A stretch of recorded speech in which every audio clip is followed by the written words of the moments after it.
Party people in the place to be, live from 58 Dream Street. We're Jameson with Games. Cedric in the house. Happy Saturday, everybody. Oh dear. Running a bit behind the 8 ball today. And that's okay. Here we are. We've been playing EarthBound. PJ! Hello! Glad you could make it. A PJ sighting. We always treasure them. Otherwise, I'm providing almost all of the feminine energy. How have you been? So here we are. Feel like something's missing. Oh. It's a normal level for my headphones so that now you know what? I think I need the transparency mode. Even just for my own voice. Maybe. I'll figure it out. I can mess around with this as we go.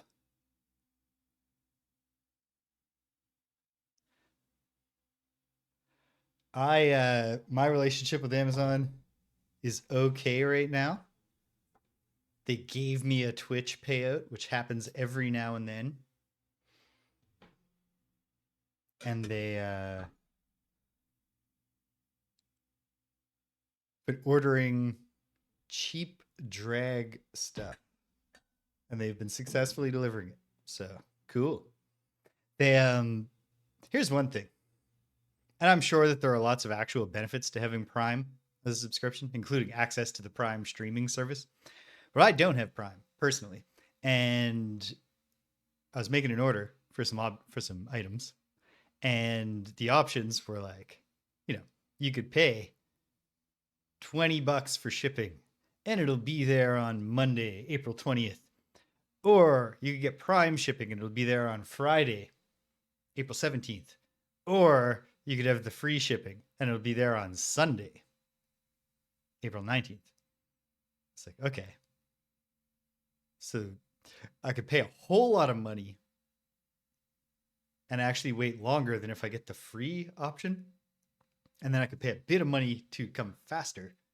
But then what I did instead was I just took the free option and they turned out to be delivering it early.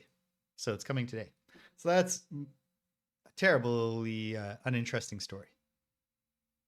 I apologize for sharing that. So check it out. Here we are. I've been playing Heretic. Yeah, I don't think I got I got all my Christmas presents in the real world. And then I shall. Oh, PJ, you're I don't know. Have I been remembering to post stuff in the Discord? I don't think I have. Got to show you some of the more recent. For one thing, Jamie's a real drag queen now in the sense that I've performed in the real world, not for my students at a student society show, but actual people. And I've made money as a drag queen and stuff like that. So that's cool. And also just the drag is better. I'm coming up in the world. So I'll share some stuff sometime soon. I keep saying that, but the winter term actually just ended. Not like the grading part of it, but the class part of it. And we'll see. Yeah, so recently I've been playing a lot of Doom and Doom 2 because it has been hard to get TV time lately. But I love you, babe, if you're watching this. She's not. She's watching something else on the TV. But so my Metroid Prime 4 playthrough stalled out because that's a big TV game. Not playing Metroid Prime 4 on the handheld Switch 2 mode. So I started playing Doom because there's a first-person game that's perfect for handheld mode on the Switch 2. But then I've played so much Doom and Doom 2 lately that I started thinking might need a little break from this. Stupinski, welcome. Happy Saturday. PJ's here. See? And I was like, well, you know what? Probably they have similar repackagings of Heretic and Hexen, which are first-person shooter games with a fantasy theme that use the Doom engine. And I know I'd played a bit of Heretic when I was young. Ooh, lay them on us. I know I'd played some Heretic and maybe even some Hexen when I was younger, but not much at all. But I found them. They were pretty cheap. They were on sale, maybe. Or at least they were cheap.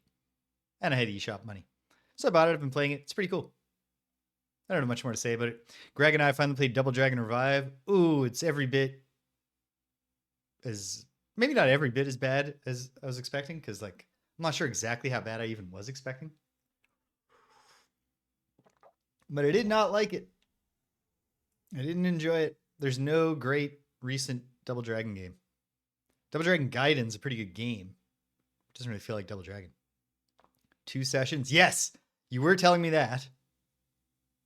Contemporaneously last weekend. Okay. What are we playing together? EarthBound. Let's do it. Story so far.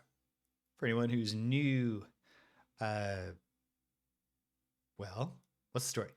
On a quiet night in Eagle Land, a not at all subtle parody of America,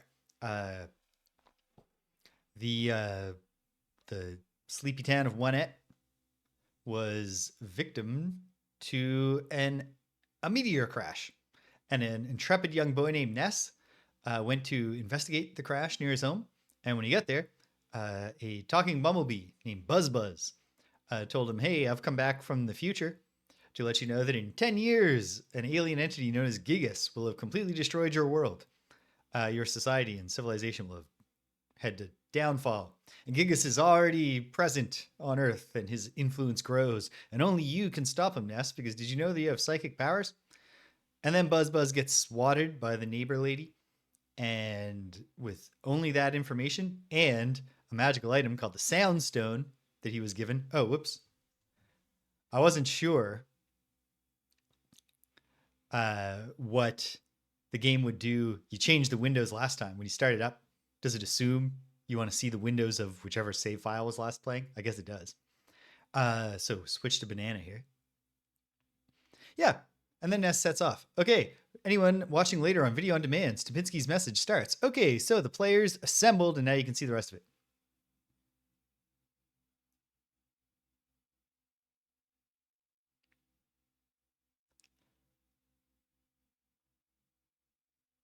Had it been laid out to them like it kind of seemed like the next thing you had planned was this running competition? Because that's some real obnoxious player stuff if they're just refusing to be signposted at all. Unless when you say they didn't know what you had in store. What you had in store was a plan to punish them for this. Okay, so Ness has to visit a bunch of locations, sanctuary locations, and record their hidden melodies in the Soundstone as part of preparing himself to defeat Gigas. He also has to find his foretold friends. We found one of them, Paula, a young girl who we rescued from the Happy cult in Twoson. Funny thing.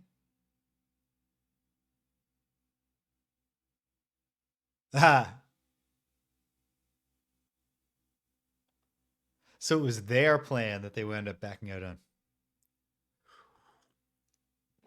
So check it out. We rescued Paula last time. Now we have Paula in the party. But right now, she's a little underleveled. But she doesn't need much for the next level. It never occurred to me before right now that the status screen just tells you how many experience points you need for the next level. Even though they also have your dad do it if you call home. We got $100 of walking around money. Hey, something's gonna miss. Because the audio's not coming through, is it? Why?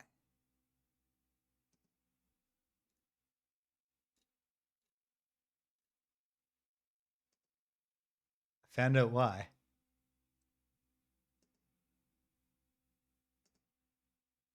Did that fix it? No.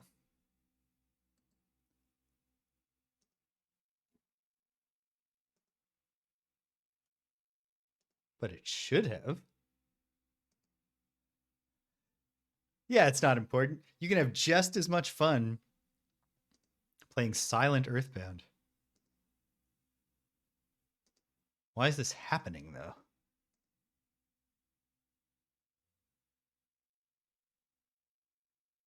It was working before I started, which is frustrating. I hope it's not. You know what? I have a thought.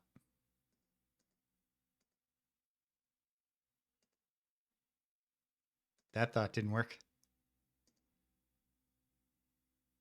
This is problematic. My concern here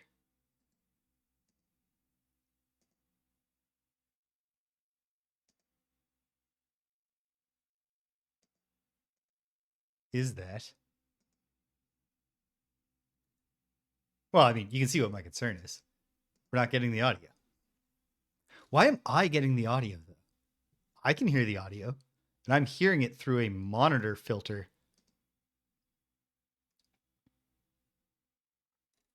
that's applied to this same source.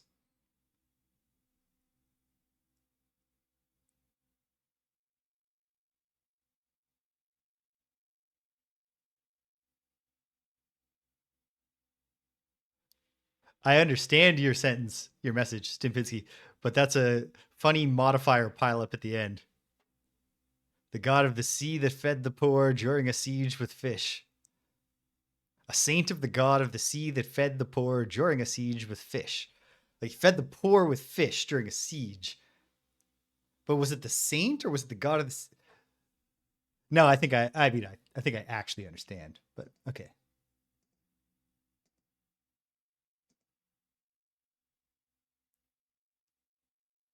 Good job, Mr. Saint. Okay. No, wait, you know what? I think I know what's happening here. No, that doesn't make sense. This doesn't make any sense. Why is this happening? Very, very frustrating. Okay. What if I shut down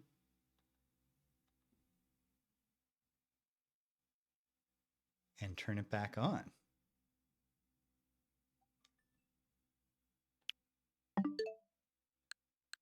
Should have tried that sooner. It seems to have worked. Are we back? Are we back, team?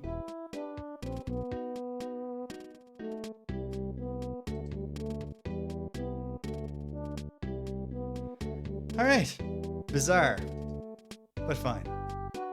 This is Stimpinski's entire... Oh, no, but then it got bumped. Stimpinski's message started with, anyway, they took part and enjoyed the festival, and then they... And you can see the rest.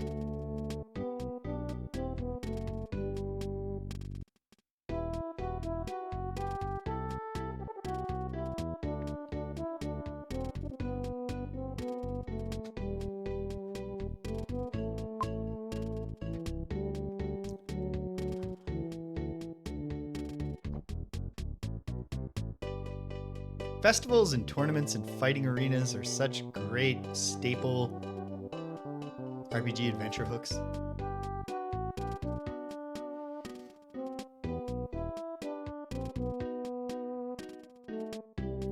Especially with the Coliseum. You can like...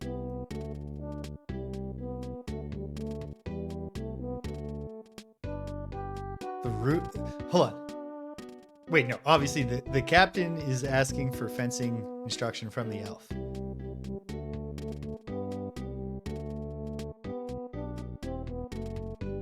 So presently, we've come back here to talk to Everdread,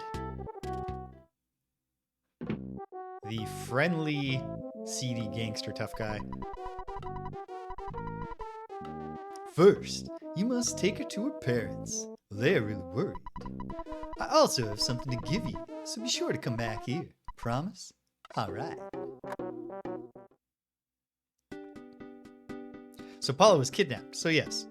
I should have instinctively brought her to her parents first before I brought her to the Berglund Park crime boss, who has a heart of gold. Don't worry. This kid is smiling. And why is he smiling? He's glad that Paula's back.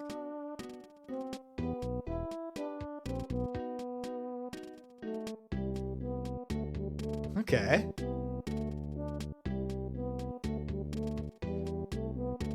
You need a lot of honor to successfully enforce the 3-hit rule in a fight like this. Oh, hey, there's some enemies. Let's fight them to get a level up. For Paula. Cop and its cohorts attacked. I'm gonna make this a quick one. Oh no! I forgot all the things I meant to do before starting, which I will deal with forthwith.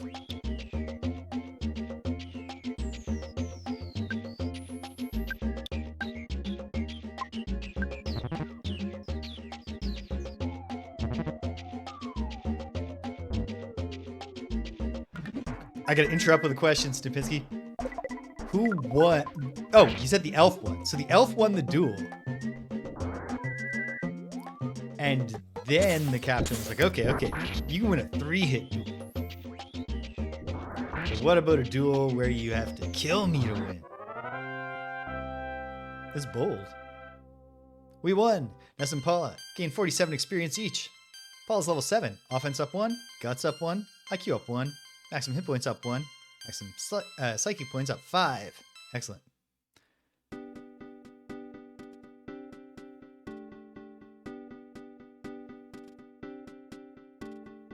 But it's the organization they fled from before and not specifically this wizard, right?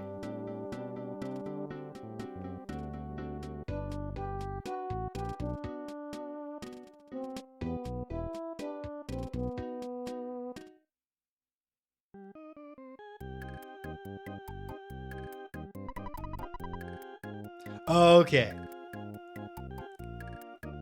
They have run from this wizard before. Now the captain's mocking him, and nobody calls this elf a chicken. Ness, it's your dad. I deposited $24 in your bank account. Taking away what you spent. You should now have $2,506 in the bank. Well, experience to get to the next level. Ness, 327. Paula, 364. Anyway, what do you need from me? We're gonna get him to save. Your dear old dad was also thinking about hitting the hay for the night. Why does this guy have a weird southernish accent? Created a record of your adventure to this point. Good night, sleep tight. What I should do, we had games night with my parents this week. Should have listened more closely to my father's voice. Very tight duel. The elf had die luck to win it. Oh, Stupinski's German, so for everyone else that means the elf had the luck to win it. Then the wizard stepped in and interfered before any life was lost. Well, I think the equivalent of turning the power off instead of just pressing reset is to go to game selection and then come back in. Okay, we have 2 setup items that we want to do in the save file before we get started.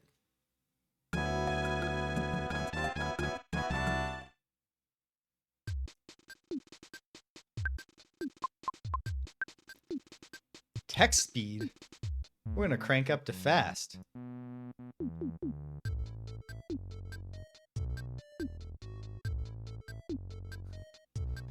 Wait, I need to look at the very tight duel. The elf had, the wizard stepped in and stopped. Dragon wants to see the elf in person. So he has to go. Sea voyage, board a ship of baddies. He asked his companions to join him. Hopefully they said yes. That would be a frustrating thing to have. Thank you, Cedric. Excellent mod work. Banning a bot that also, hey, good job, smart something beta. Beta bot software successfully captured this thing. We're going up to fast text speed, not so much because I'm impatient, but because this has actual gameplay implications because of the fact that your hit points, when you take damage in battle, actually deplete not instantly but on a rolling basis, which means sometimes you can get in there with a heal or by winning the fight to prevent mortal damage from taking you down. But since it's real time, you want that text to be scrolling quickly. Yeah. So it's a lot of pressure. You should do a thing where while they're on the ship, they get invited to like a tea party or something, and then it's like an etiquette challenge. They find a book about dragon cult etiquette below deck, so they have just enough time to study up. And then it's like a series of quick time events. You could serve them actual tea and they have to actually hold their cups right with their pinkies up. Let's try mint flavor.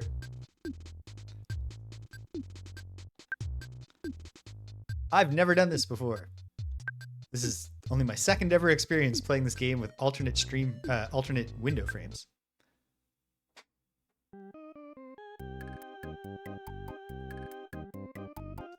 Huh. Cedric, did your message not appear on the screen, or did I somehow fail to read it while it was there? Oh, Rich would love an etiquette challenge for exactly that reason. Hold on. Has nobody been... Oh, no one's been appearing on screen for the same reason we had that problem last time. I'd put the new frames down over it.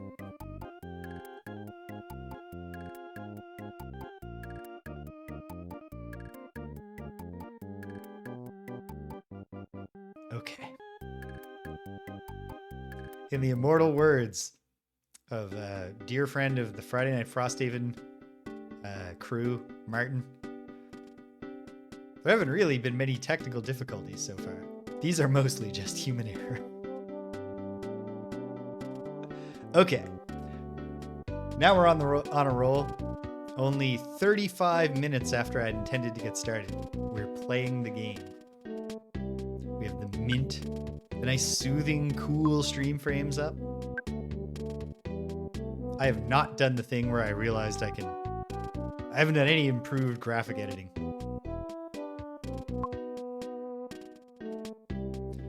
You know, it's funny. I have really bad ADHD. Not really, I guess pretty bad. But not in a way that ever impaired gameplay. I take gameplay very seriously. When I grow up, I want to be just like Paula. Thank you for saving Paula. You're my hero. Paula's like a mother to me. You may not be able to comprehend my emotions. I might have a baby face, but I possess the mind of an adult. I beg your pardon.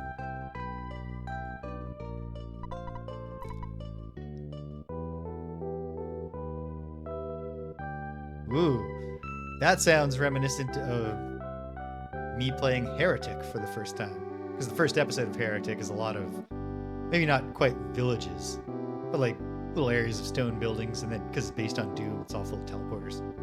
Teleport into a prison cell full of lizard men. That sounds like something that could happen in Heretic. Yahoo! I knew it! You saved Paula. I don't really understand it, but I know that Paula's miraculous power and your great courage will allow you to stand up to any challenge. Paula, if you must take a trip, be sure to bring this along. It's my very own handmade Band-Aid. Ooh, that rhymes. I know. I'll call it a Hand-Aid. Ness got the Hand-Aid. Did you meet Dad? He is sorry that he suspected Mr. Everdread of burgling Park. Well, let's talk to your dad. Oh, Paula! Folks, Stimpinski's, on-demand folks. Stimpinski's message starts. They block the ruin entrance, and then you can read the rest of it for yourself. When to look after the other settlements, how they survived the earthquake, killed a handful of headlesses on the way, hold up in the lumberjack camp, missed our harpy repeatedly with arrows. Are they the fun kind of teenage boys that can laugh at the haphazardness of repeatedly failing the rolls and missing the harpy? Or are they the lame kind of teenage boys who are like, this game cheats, sucks. If this was a video game, you could just aim better. Ness, thank you so much. You must be the boy who will save the world, like in Paula's dream. Paula, I'm sure you'd be a big help to Ness. It's not every day a father lets his daughter embark on a journey to save the world. Dad, don't worry about me. Ness and I will be able to take care of ourselves. In Threed, the next town, we'll meet another friend. If the three of us can combine our power, no one can beat us. Now wipe your eyes, blow your nose, and smile before we take off. Goodbye, Paula. Don't worry. I won't cry anymore. He's a very brave man. He wants to cling to his daughter, though. But not so much that he'll leave the kitchen.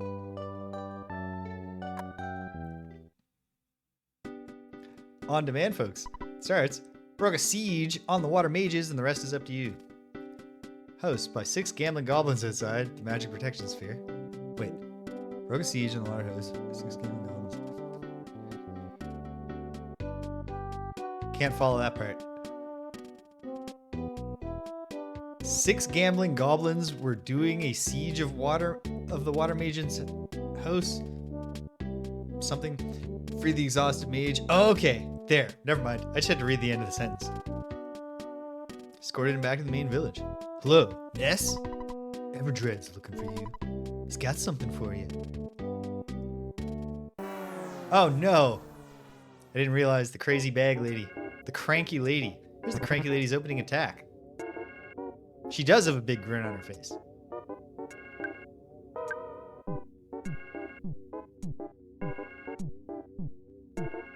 Yeah, that's a wild 3 hours.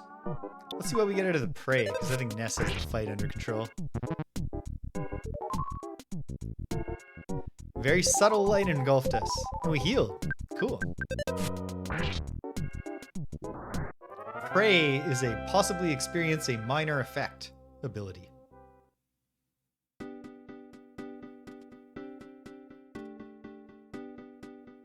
Yeah. I can buy that. I mean, if you force them to sit down and, like, you know, articulate their characters, they would probably land on a series of explanations for why their guy's a badass who loves to shoot. I was gonna ask you to be my partner, but I know you'll refuse. It's written all over your face. You accepted. I was gonna give you some money. Actually, I can't keep the money now anyway. Let me give this to you. It's $10,000. Use the money any way you like. You cannot refuse my generosity. Just accept it. Now, I plan on looking for the evil Manny Manny statue that Lear X Agarate unearthed in one act. See you another time in another space. Ness got the wad of bills. Why didn't it just give us $10,000 in money? Well, that's because you can spend money on whatever you want if it's money in the game's currency, and also you could lose half of it if you got knocked out somehow.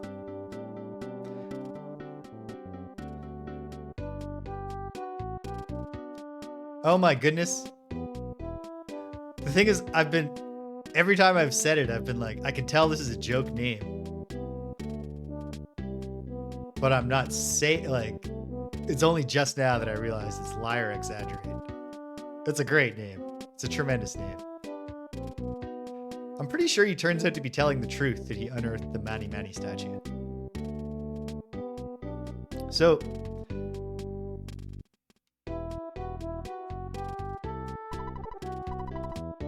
you're with a girl today. You must be pretty popular.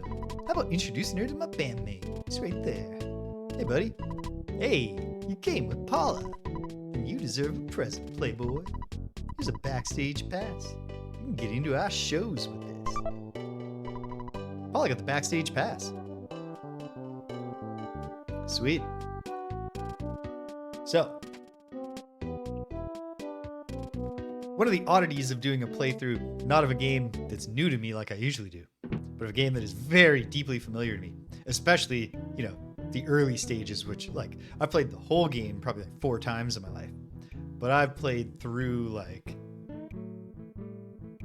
this, like, the 1-et, Twoson, 3-ed, 4-side, you know, part of the journey, I've done many a time. And so a lot of this, you know, I didn't have to be like, where do we go now? I know where to go now.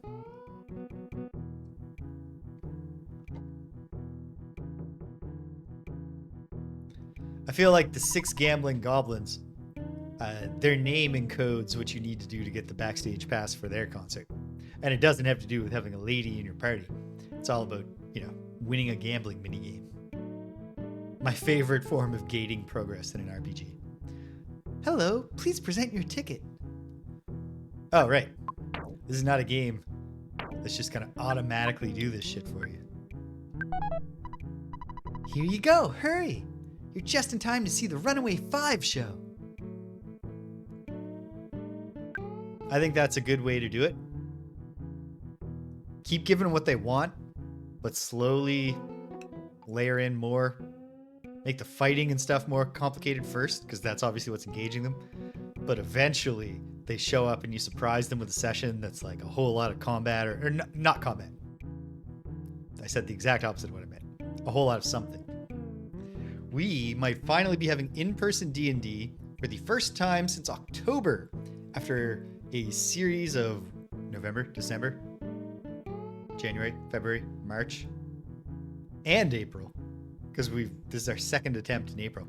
So 6 disasters derailed the last 6 times we tried to get our group together. If it happens, we can also give Sid the Trapper box and he can finally play Frosthaven with us.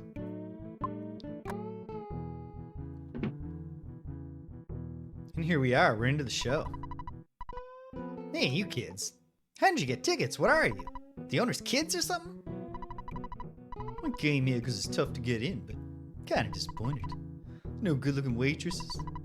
There's no room for me to show off my latest dance moves. You know, I think it's pretty tacky to entertain our company's business partner by taking him to a Runaway Five show. But since I'm new to the company, I better just toe the line. Or you could audibly complain about it, like feet away from your bosses. Well, I got a little kid here talking to me like he's an adult. I'll give you one thing. You got guts, kid. They seem too proud. I mean, they just filled up this little music hall after all. Enjoy forehead wrinkles while you can get them, folks. I'm getting Botoxed soon. Saving up my various gift occasion money to pay for Botox with cash. My boyfriend lost the ticket that I gave him. He's waiting outside the entrance. He's got butterfingers, but he's nice. Hey, don't get too close to me. I just farted. Sorry. Thanks, bud. Runaway Five are gonna be a world-famous band someday. When I sit close to the stage, sometimes I get sweat or spit on me from the Runaway Five. Seeing the Runaway Five on stage is my life. You kids are bouncing around, talking to everyone. It's getting annoying. You like baseball? We gotta roleplay this one, truthfully. Well, actually, I also like baseball. So does Ness. Yes. I knew it! Your cap gave it away. Well, let's find out. What if I didn't? Ah. I see. Well, you don't look like you could figure out a sophisticated game like baseball anyway. There's no need to be so sensitive. Lucky of the Runaway Five told me I could go backstage, but I don't have a pass. I'm sure security will stop me. Hey, really? You have a pass? I can't believe it. Can you take me with you, please, please, please? I could pose your sister, yes? This rocks. Let's go. Oh, my heart is pounding. Well, we won't get to talk to the other NPCs there.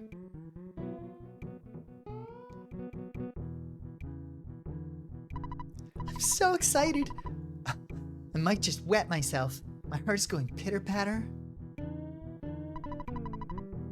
I wrote the lyrics to most of the Runaway Five songs. Money, that's what I want. Money, that's what is hot. Money, that's what I want.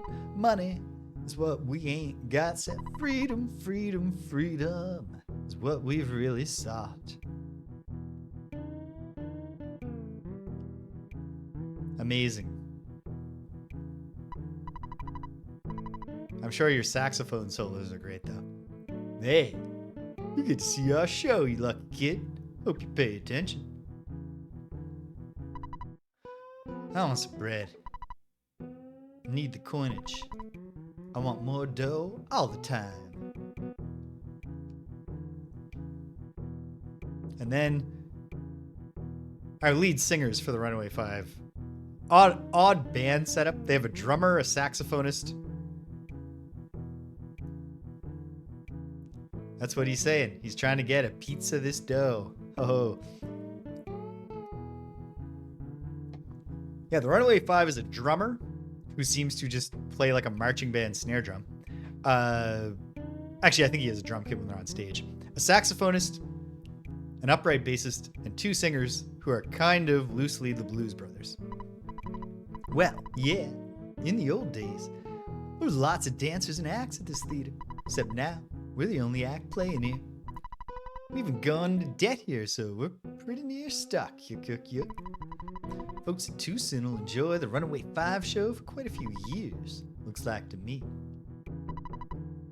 Shabba-doo-wah, diddle-dee-da, shabba-dooby-doo, bop-wah. No, sorry, shabba-dee-dooby, bop-wah. Got those debt blues, If I had $10,000, I could pay off my debts, move on to the next town. So imagine what you could do if you had $1 million. CanCon reference. Wonder if our bus still runs. Might be rusted out. Might be. Does the show just start now if I leave? Yes. Here we go. Yeah, that's right. Tonight, you got the Chaos Theater Soul Man coming at you. In case you didn't get the Blues Brothers reference. Rockin' and rollin' live on this here stage for a limited time only, which is not what we've so far been led to believe is the case. World's greatest bluesmen, the Runaway Five, and here they come. Oh yeah, baby.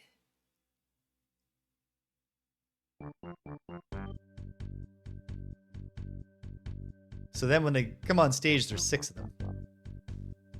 But what's that 6th guy doing? It's not obvious to me. Let's see if it's clear on the spot. Oh, he's the keyboardist. She. He. It's not important.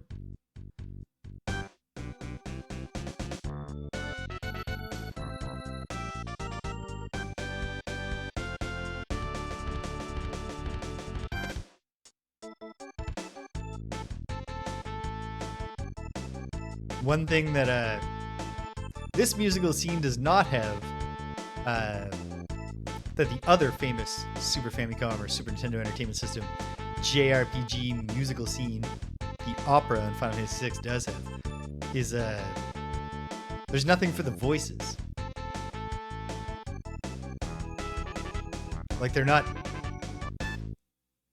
you know, if you've played Final Fantasy VI, you know, like that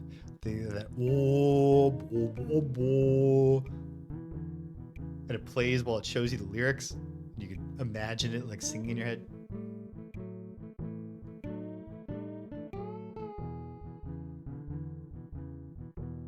Are they? Oh yeah, PJ, you can't. The music in EarthBound is too great.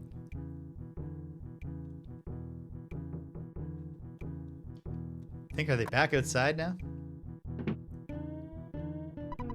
Oh, pardon me.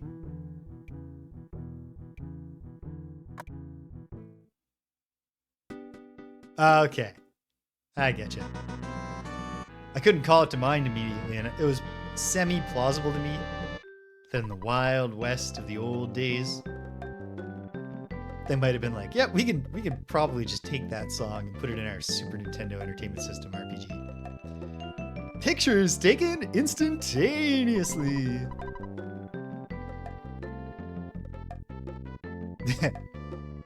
I'm a photographic genius, if I do say so myself. Okay, get ready for an instant memory. Look at the camera. Ready? Say, Fuzzy Pickles. Fuzzy Pickles. Wow, what a great photograph. It will always bring back the fondest of memories. Not sure if there's a point in the game where you get to like maybe over the end credits it shows you all the pictures you took. I don't think there's like a photo album item you ever get. Okay, so now we've had our photograph taken. Is it specifically fuzzy pickles you're looking for, though? Wait, I bet we're supposed to go backstage again to hang out with the band more.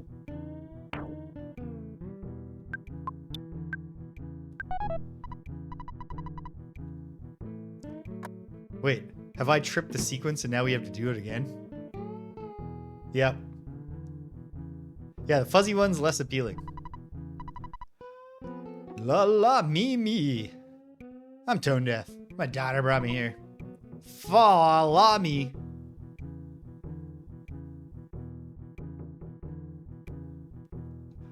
Oh, that's great. Cedric. I don't know that I've ever had that happen. La la la la. La la la la. I just love ragtime. La la la la. Thank you for your kindness. Okay, now. Come in quick. Don't be shy.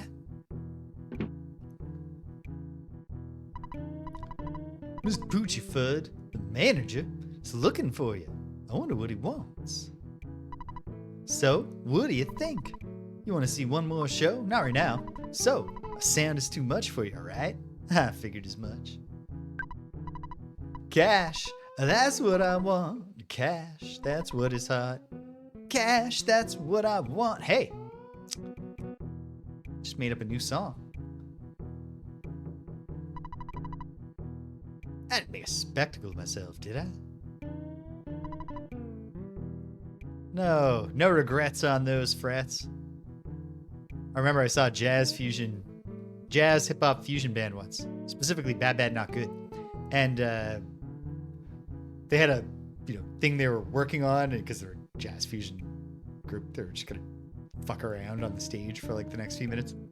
So he was like, our bassist, whatever his name is, has some ideas he wants to try to work out, so we're just gonna let it go and play, and we'll see what happens, and no regrets on these frets. Very chill. That was a great gig. Can't be this good all the time, can we? Where's Poochie Fudd? Oh, Mr. Poochie Fudd's office is probably out here. You probably don't even need to be familiar with the game to see how this is about to come together.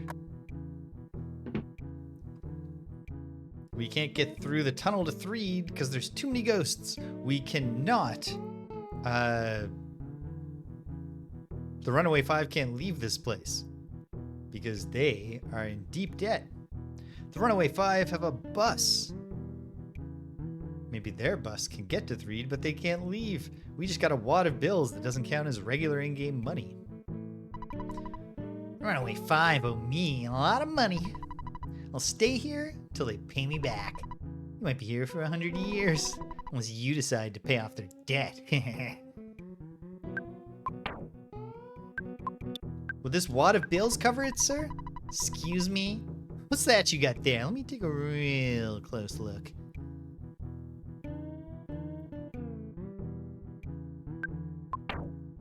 He's being literal. He doesn't want to look at it across the table. Yipes! You surprised me. Now I'm not sure what to do. I got the money, of course. And now the Runaway Five are free to leave. I got no complaints now that I have my money. Well, what do you know? This little nipper took us from a nightmare to a dream. Ow! This means we can get out of this dump. I'm a good driver. Come on, I'll show you. Alright, let's move on to the next town. I'm sure our little hunk of junk will get us there. I didn't make a spectacle of myself, did I?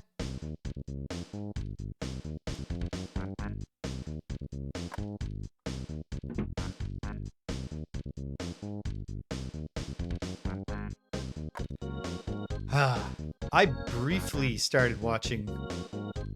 Hold on. We gotta leave these guys hanging for a second, because I can't remember, but I feel like maybe I'm able to go do Lilliput Steps right now. The next sanctuary location, before we leave. Let's try. Maybe we can. But oh well.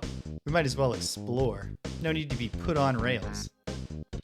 And also, if we get in some fights on the way, that'll help Paula level up.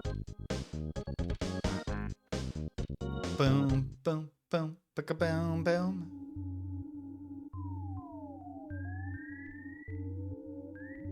See, I don't have that photographic of a memory of the game that I can't remember if there's a little Oda sequence, like go to 3, come back, go to the Lilliput Steps.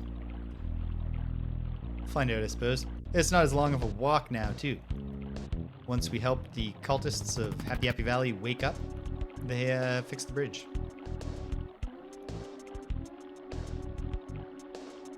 Cuts a lot of the journey off, which is nice. Is it up and to the right? I think so. Are all the enemies also gone? Because that is going to throw a wrench in the leveling Paula up plan. On the other hand, it makes this a quicker trip. So who's to say if it's a good or a bad thing? Bum bum bum bum bum bum bum bum bum bum bum.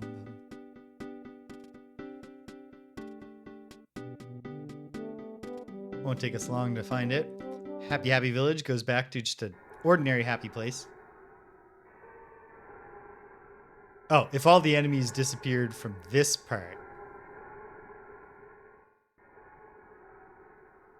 then I was probably expected to just pop through here on my way back. Ness, open the present. There's a great charm inside. Ness takes it. Is that something Paula can equip? No. But is it something Ness can equip? Yes. And then, hold on. You can't just equip something if you're not holding it. How much quality of life do you people need? So we'll give a hand-me-down charm to Paula. Defense. Nothing happens to her defense. What does the travel charm do? What do either of the charms do? Let's ask. The Great Charm? Great Charm. Must be equipped on your body. Protects you from paralysis. Adds a bit of speed. Okay. No, don't give. Travel Charm. Must be equipped. Paralysis attacks. Okay. Nonetheless, it's good to be protected from paralysis attacks. Even if your defense doesn't go up. Sometimes the best defense is a good not being paralyzed, so your enemies can just attack you freely with impunity.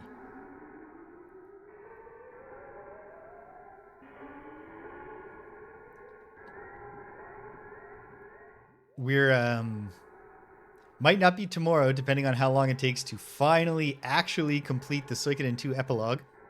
I did the pose down for every character portrait of a character who is portrayed, you can put in the party.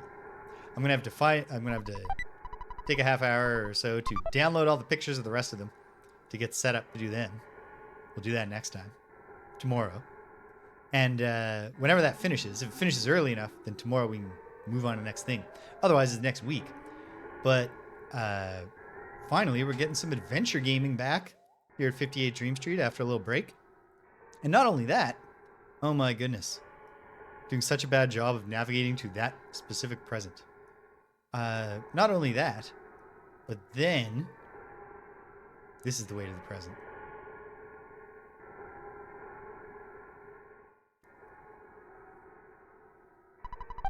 Let's open the present. There's a croissant inside. See, in some ways this is a pretty linear game. In other ways it's not. For example, the way in which it was totally fine to just let me move on without having popped by this dungeon that is part of the main quest. Such that I broke the sequence so bad that it emptied out of enemies. Because in theory, I should have been done with this already. In fact, I remember now that when I played EarthBound Beginnings, which has a similar collect the melodies from the special places mechanic, I actually, right at the end of the game, or right at the part where you have to use the melody, which is at the end of the game, I believe, I had to backtrack like almost to the start of the game because I missed the first or second location, which is just a little bit out of the way.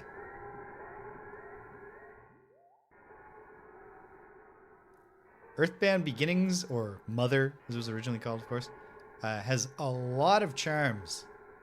Okay, the boss at least didn't teleport away. Let's make sure. Yeah, we're not going to get any stronger. Paula's not going to get any stronger if there's no enemies to fight. You finally got here. This is the second your sanctuary location, but it's mine now. Take it from me if you dare. This boss is a Mondo Mole. Actually kind of a terrifying sort of take on. It's like somebody's gimmick horror movie takes on Mario enemies. This is like Monty Mole. Imagine this Monty Mole bearing down on you in one of those tight cave levels in Super Mario World. We watched Barbarian this week.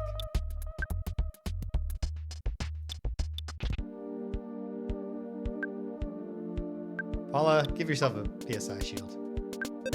Then we'll get her to start attacking. I think this should probably... Okay, this guy can hit.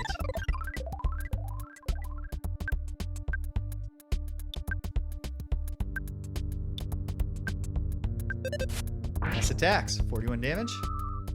Mondo Mole fully heals himself. What a jerk. Freeze Alpha did 8 damage. What if she just hits? Clawed with his sharp nails. Powerful attack. 67 damage to Ness. Paul attacks and just missed. Ness will die if she does that thing. If he does that thing again. Paula doesn't even have life up alpha yet. So Ness has to take a round to heal himself while Paula bashes, I guess. Let's have her pray and maybe we'll get some psychic points back or something. Oh man, now he's got a shield.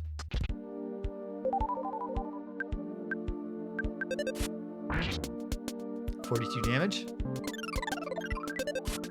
He's stacking a shield. 38 damage. He's clawing. 91 damage. Mortal damage to Paula. She gets a smash attack, but it doesn't matter. She's hurt and collapsed. She will not gain a ton of levels.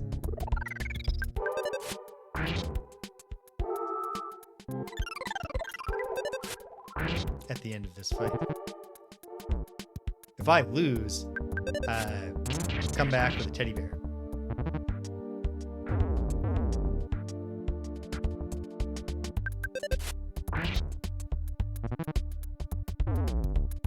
See, I got a whole extra round before the mortal damage took me out. That is the fast message speed difference, and it didn't actually make a difference. And maybe I should wait till later. Where's the... Oh, something just happened.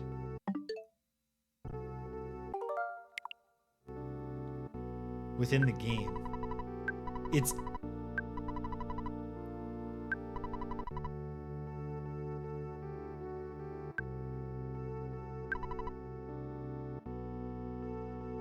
The game broke.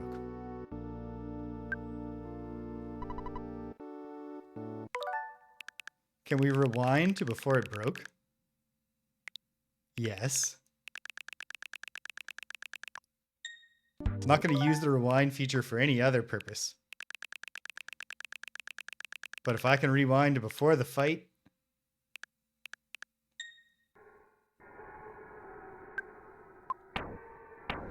I'll take it.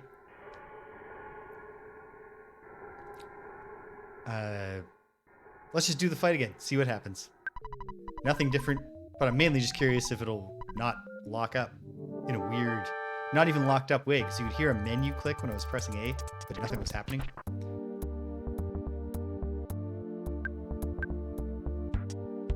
Okay. I have very little optimism with this fight at this current stage. Probably would be an easier fight if we had done it prior to accidentally causing the dungeons to be empty. Because I bet Paula could be a useful ally if she'd gained a bunch of levels.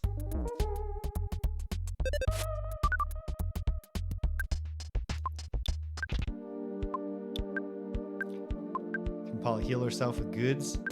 She can. Ness attacks, 39 damage. Mondo Mole recovered 114 hit points, but did not max them out. That's good, although seems unlikely to be enough. Paula, just bubble up. Mondo Mole clawed with his sharp nails, but Ness dodged. Okay. We're getting damage in. 48 more damage. He put up a shield. 40 damage. He did offense up.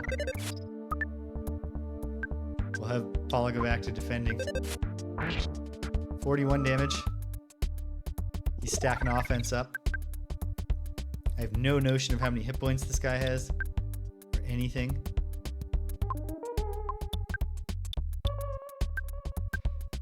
Give Ness a psychic shield. Why not? You can't do anything else helpful.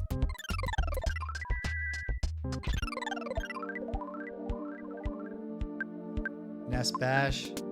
Paula, give Ness a cookie. Okay. Paula took the cookie out. Ness ate it. 6 hit points.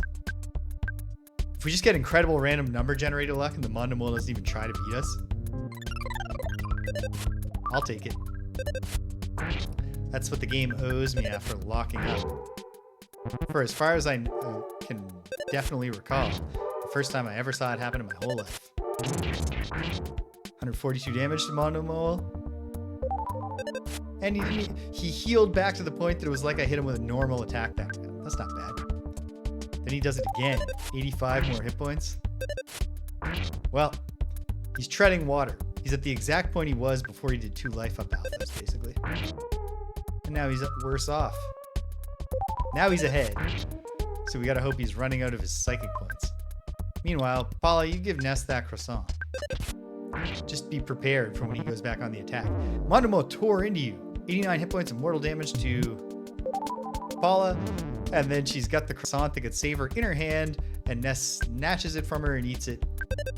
And Paula collapses and is taken to the hospital. 94 damage now with his sharp nails. It's over. Nope. I got the heal off in time. If I can beat him with this attack. No. But will it let us have a normal game over situation?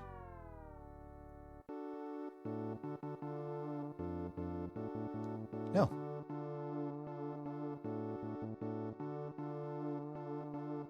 Weird.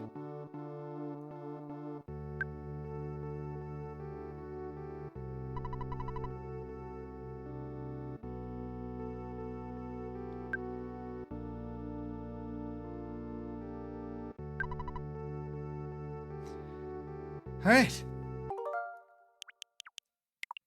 We must reset. If I had to guess.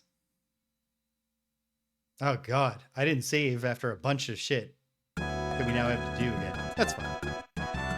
Life goes on.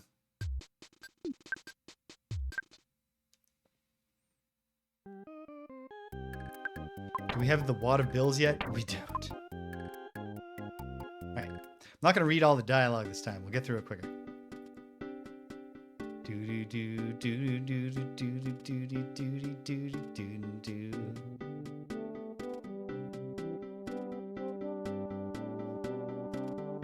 Ooh.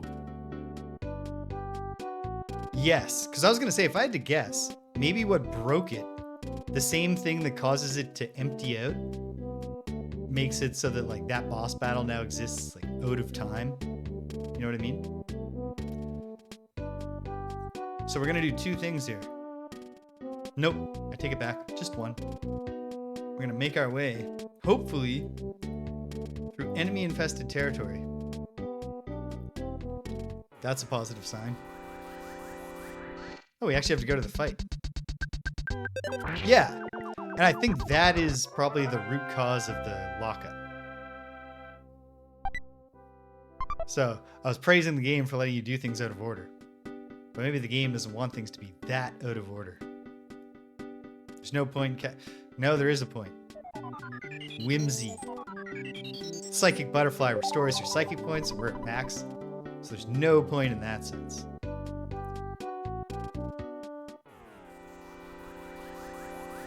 Kind of annoying that in Paula's current state, she's disqualified us from a bunch of battles that we should be able to just wipe out without going to the screen. 48 experience per mushroom isn't bad, although we saw that Paula is about to get to state. Like, how much does it take her right now to be leveling up? 268. It's like, that's a lot of mushrooms to take on one at a time in extremely brief battles. Nope. Mobile sprout. Oh no, Ness missed.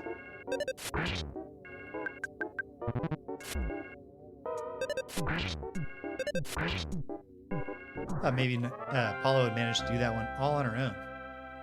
67 experience. We'll get her there. Hopefully I can buy a teddy bear, maybe, in Happy Happy Village. If I could, it'd be great.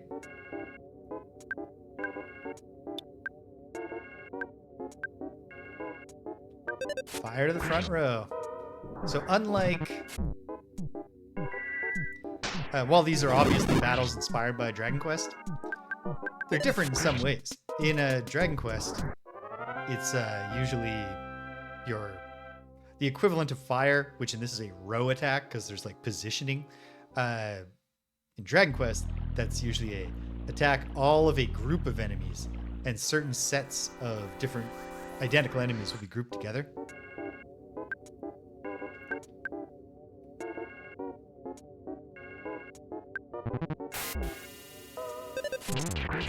Boom. Obliterated that mobile spread.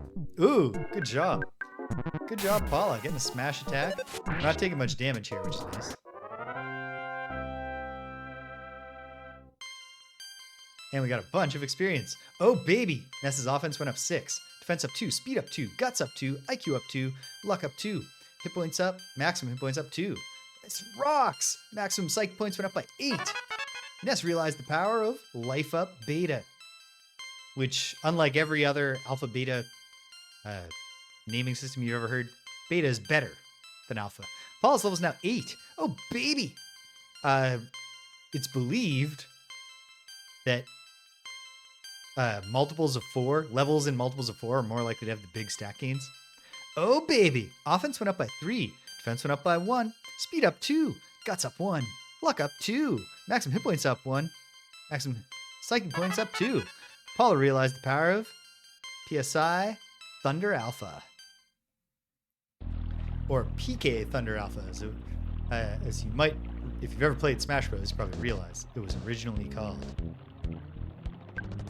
So what's her next level situation? It's a real satisfying one when you use it successfully to do something, but it's hard.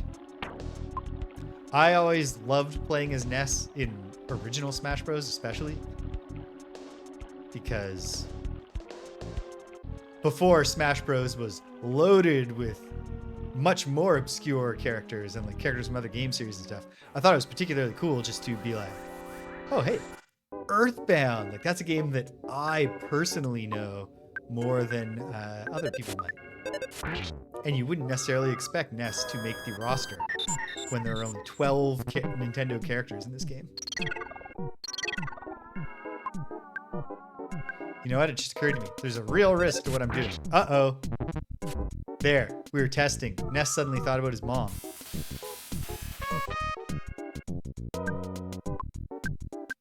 I was testing, when does homesickness kick in?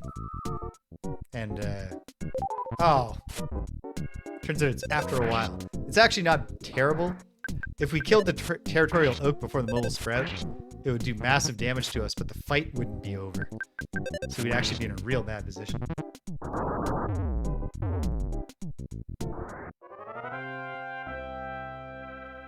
Because the territorial oak explodes when you kill it. It does massive damage, but as long as it's the end of the fight, that's not a big deal. I don't think I need life up beta yet. Nope. We'll find out later when our maximum hit points are a bit higher. Like, what's the actual economically efficient, what's the psychic point efficient way to do this or that? Like heal up to full. Does it ever pay off to use life up beta while just healing in the field? Or is life up beta something where you only need it in battle when you need that healing this round?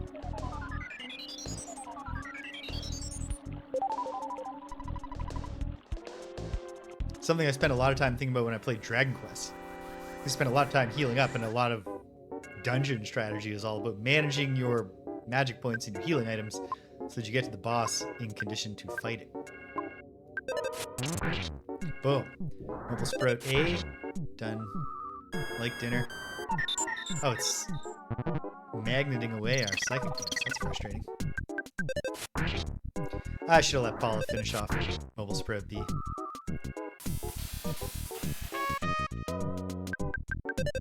Right.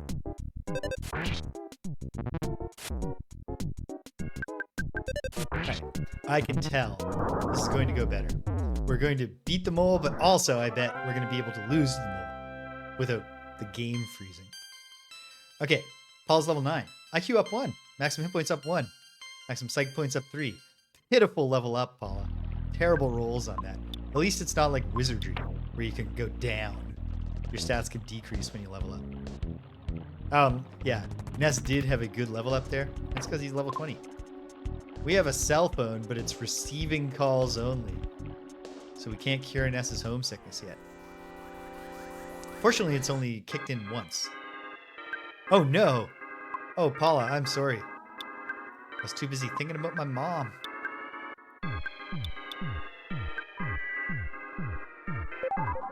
Not unlike Dragon Quest. Boom. Thunder is a single enemy attack.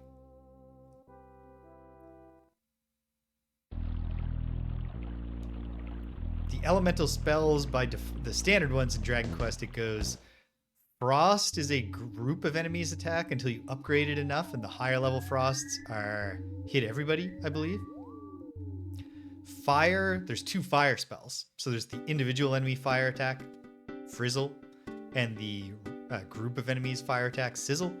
And then Thunder goes from single enemy to all enemies at its maximum upgrade, just like Frost.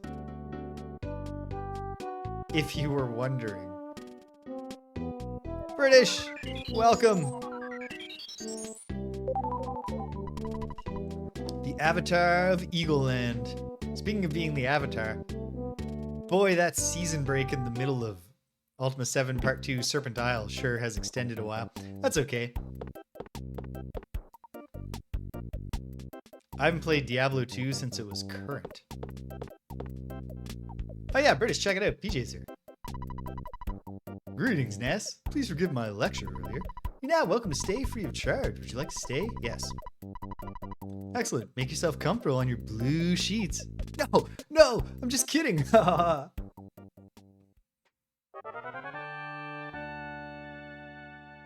Remind us, because I do not remember. I don't think I played a magic user. Hold on. I can achieve semi-confidence about what my Diablo 2 character was by a mechanism friends of the stream might be able to predict. Let's see here. Character classes. Oh, yep. I played the Amazon. I could have been the Sorceress, but I'm almost positive I was the Amazon.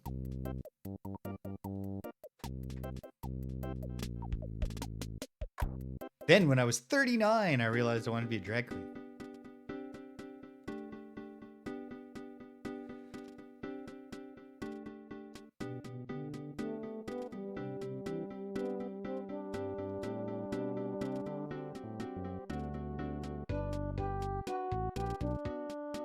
I also played Diablo 3 with my ex. It might have just been the gameplay mode we chose, but I found it dissatisfying. It's like 2 sames, PJ.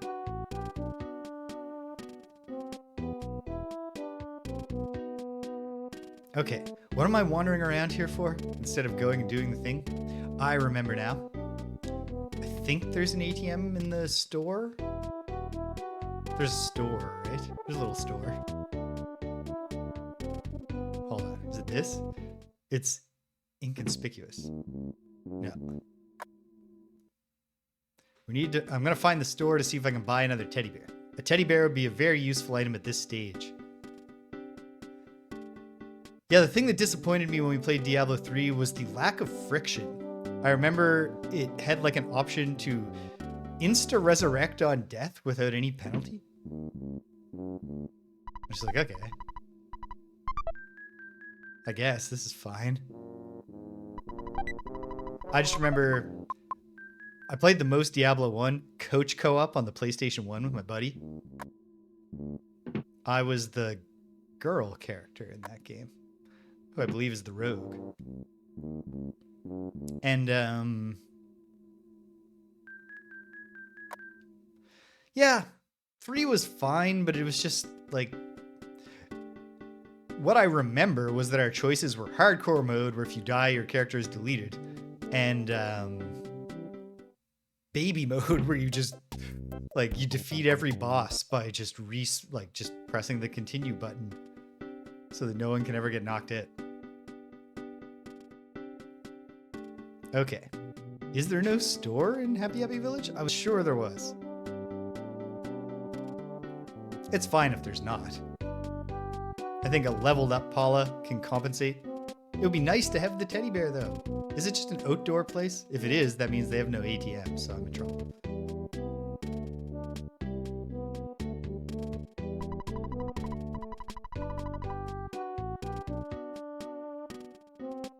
Ooh, okay, there it is.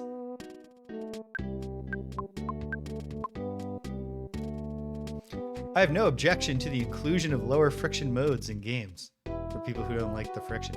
I find it weird sometimes. I sometimes get the sense that people feel like they're being abused if they ever lose in a video game. Not all people who complain. Wait, was that it? The place with the friggin' sign outside? Yep, perfect. Okay, do you sell teddy bears here? Hello there, how may I help you? Nope. Well, not this one. How about you? No. No luck. Okay, that's fine. Let's take this approach. Get started on the cave, see how we do. Now there's bad guys in it.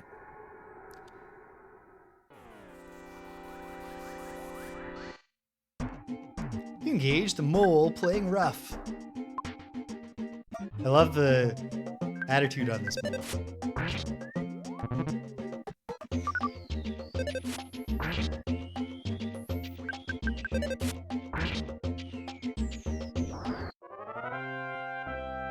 Well, you gotta remember, this place was a cult village until just a few days ago.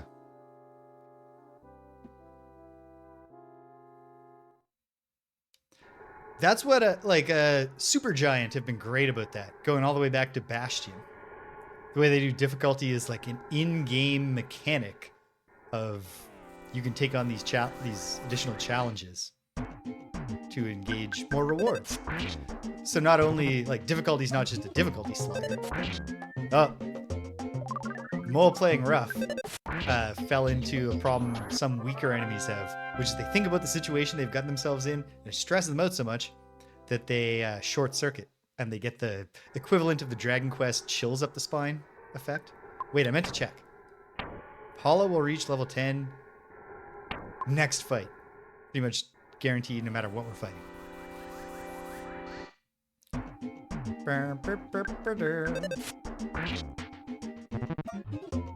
This game has a lot of battle music tracks.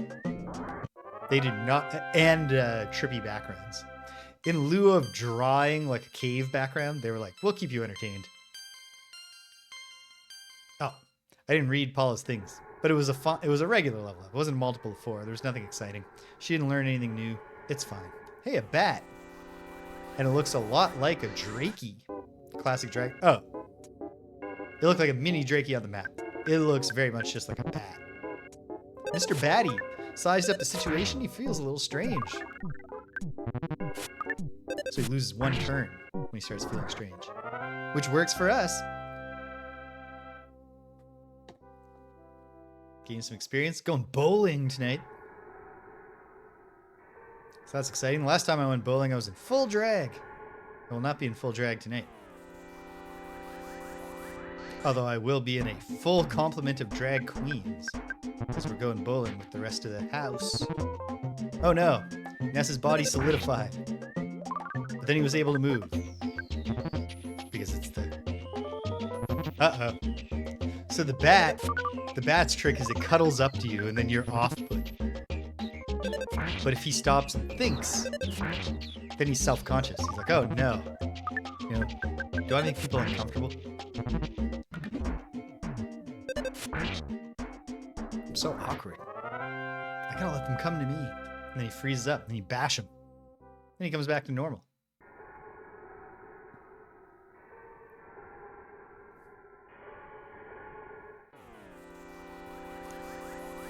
Sometimes tough to tell because some of the sprites don't have a facing away from the camera version. It's very nice when it all comes together and you get the drop on them. Okay, I think that I'll be either retreating or counting on finding a butterfly before I fight the mole. So I don't mind using some PSI, some psychic points just to keep things moving. Whoops. Ah.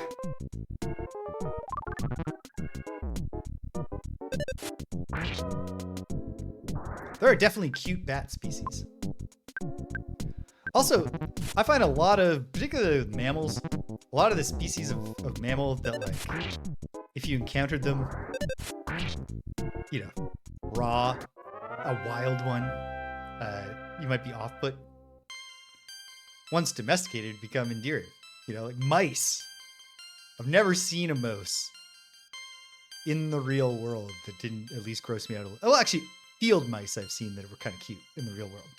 I've never seen a city mouse that didn't look real rough and gross. But you go to the pet store and buy mice, even if you're just going to feed them to your pet snake. They're cute. Rats. A single rat domesticated is like just like your lovable friend who's really smart. Rats are horrifying when you meet them. Paula's a level 11. Offense up 1. Speed up 2. Guts up 1. IQ up 1. Max HP up 1. Max PP up 5. Paula realized the power of PSI Freeze Beta. I would love you to just get Life Up Alpha, which I'm almost positive she does. Oh, nice. That was not the way it was. I only encountered, besides like seeing them scampering, one mouse in my entire time as a janitor at the hospital, and it was caught in a glue trap. And so they called me to deal with it because I was the housekeeper assigned to the area, and I was just like, what do you want me to do with this? Like, I'm not... This did not come up in the job interview. I don't think it's in my job description. It's my job to stomp the mouse to death. Because we put it in a torture trap. And I remember the admin, I popped back to I literally went to the office to be like, listen, I can't kill this creature. And literally the admin, just because she had to page a second housekeeper, got really, really pissed off at me. Oh, that sounds like fun. As long as it wasn't like... I assume the reason it was so hard to chase it out was because you weren't engaging close enough with it to get like a rabies scratch. What am I trying to do now? Did I get that present that's up there? Yes, I did.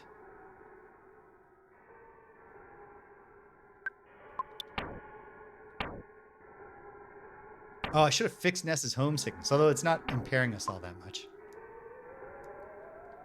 Okay. Let's see. Yeah, I did get that parcel. Let's fight a bear. I love the bear sprite on the map, and I like it in the fight. Although the map one is better. It's just got an endearing goofiness. Let's find out what this PSI freeze beta is all about. Ness attacks, 77 damage.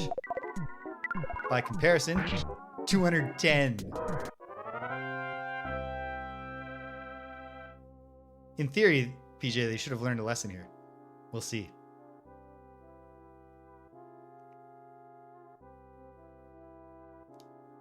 Raccoons are really endearing. I remember there was a raccoon family just in my neighborhood when I lived 2 places ago, across the bridge here in our town. And just, I'd only ever see it like from a distance when I was out at night, and would look up at you with its shining eyes. Paula's level is now 12. This is possibly the big one. Offense went up 1.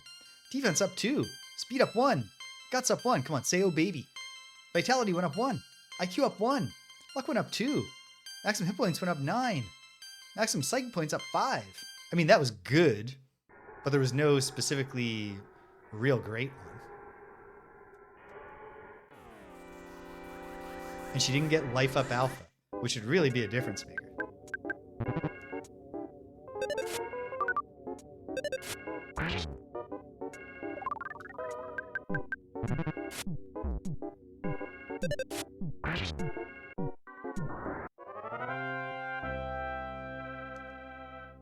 Weird. There's a black fly in here. How did it get in here? It looks weak. I feel bad for it.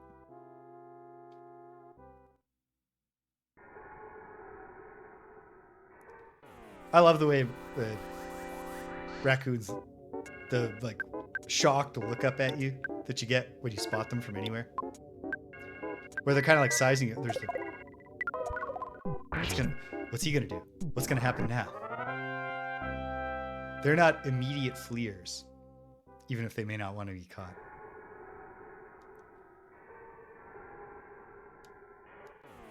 I don't know why this bear gave us his back. But I'll take it. Let's just bash him. Oh, come on, Ness.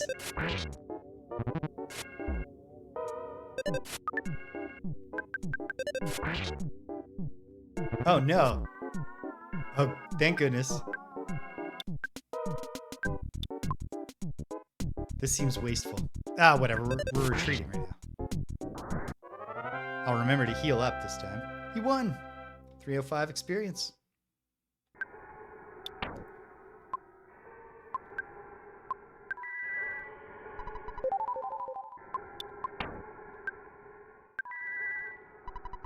Boom. Maxed out hit points, and this is not the way out. And then foolishly, I got us mauled. Mole playing rough and its cohort.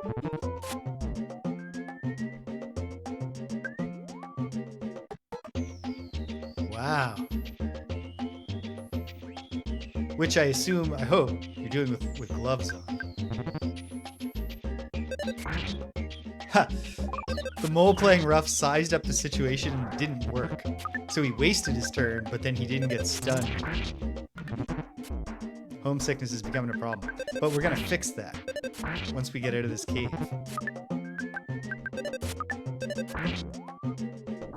Good job, Paula. Big experience. Ness level 21. Vitality up 1. Maximum hit points up 13. Psychic points up 1. Still, part of that was pretty good. Oh my. There's a butterfly over there, let's remember. Because there's a butterfly over there.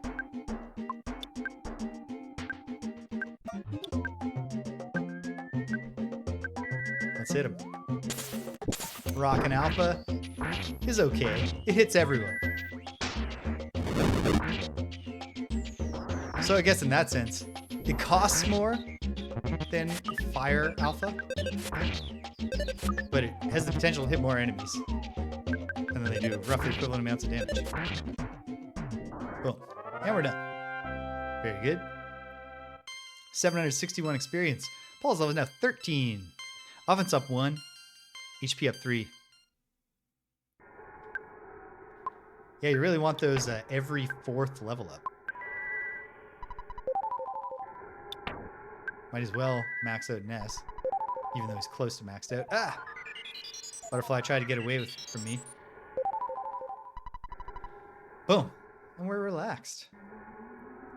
Think I'm navigating out of here properly? Yeah. And I think I've modeled this in my brain. Hopefully we'll have a direct trip when I come back. Do, do, do.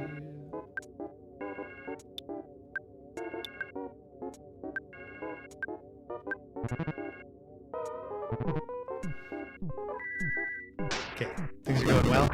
The Mr. Baddies have taken themselves out of contention.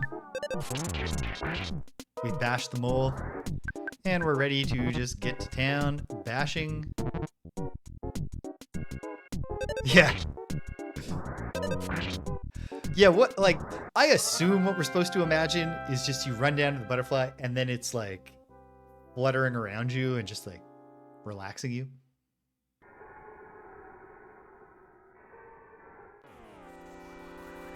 But there's no reason you couldn't be consuming it. It seems like the indirect characterization we get of Ness through how people in 1ette feel about him, I think suggests that probably that's not what it's like. I think more people in 1ette would talk about Ness as the creepy kid who eats butterflies.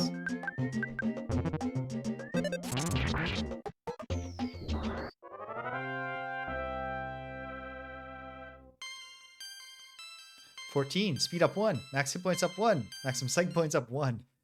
Oh my. I'm getting some unfortunate rolls for Paula. Because these are random. There's no, it's not scheduled. I feel like my Paula might be getting underdeveloped. But who knows? I mean, she's never a good fighter. So I guess what I really got to worry about is on those multiples of 4, is she getting good IQ gains?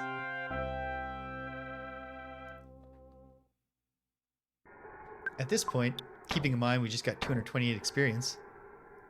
Yeah, Paula's into the needs a bunch of experience per level up, which is good. Means she's catching up. In fact, I can also just look at literally the numbers. 21, 14. Paula is 2/3 as experienced as Ness now. Despite the fact that she actually only just showed up. Okay, first to the drugstore before we forget. Then I'll stay at the inn, so to speak. Ness picked up the receiver. Let's call Mom. Hello, Ness? What's wrong? You sound so sad. Are you homesick? Well, I knew that there would be days like this. It must make you feel better listening to your mom's sweet voice. So, do you feel any better? Well, I'd better get going. I'm in the middle of my ironing. Bye.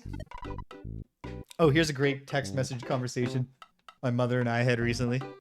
I won't read the whole thing to you, but enough. I mean, maybe this doesn't hit. Maybe I haven't characterized my mother enough. But if not, then this is the start.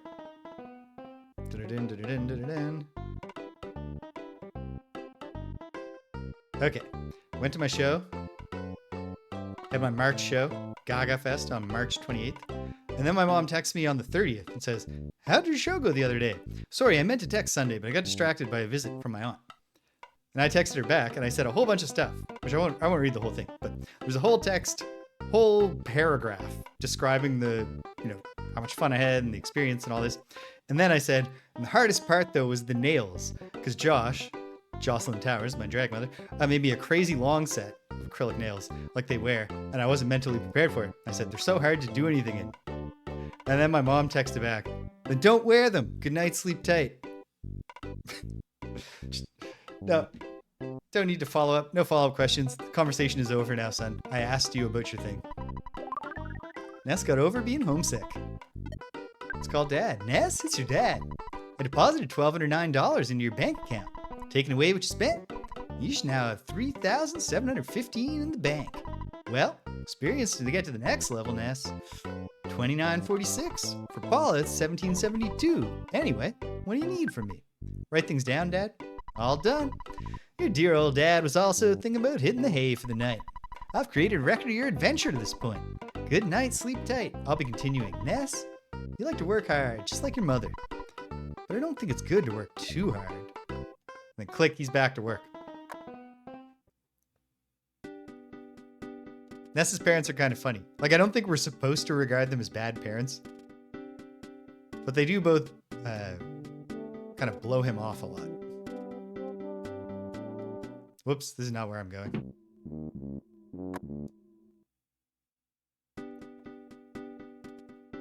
I'm sure that Paula gets life up at some point, but I could be wrong. I could just be being sexist.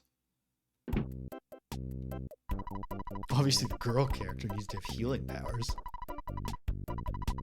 I'm just pretty sure she does because she's the, like, super PSI. Like, spoilers, but we're going to have 4 characters in the end of this game. And Ness is the hero. He's physically strong and has powerful psychic powers.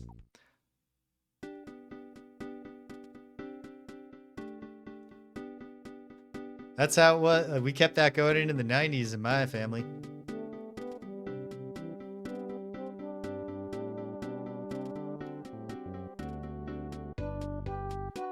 And Canada's always playing catch up on, or maybe not as much nowadays when culture transmits so fast.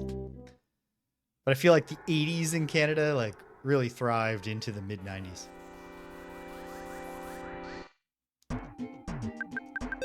It'll be terrific if Paula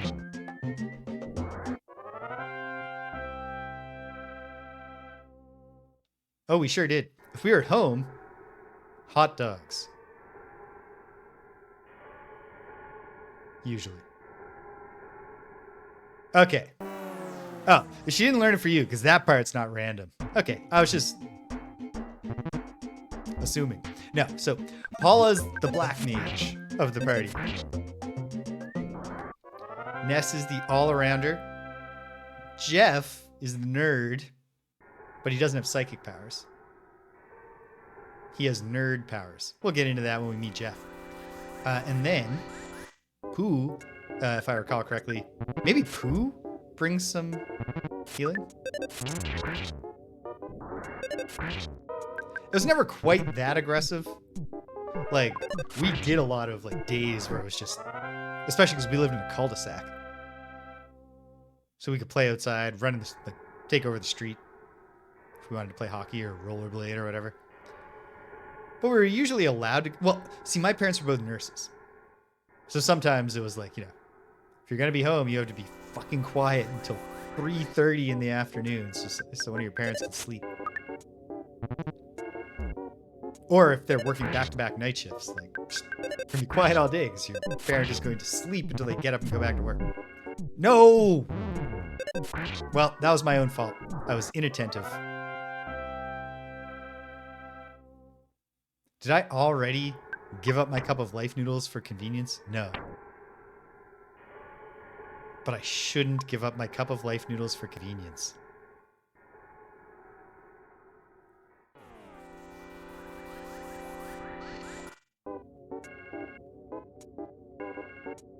But this is disappointing. Oh no.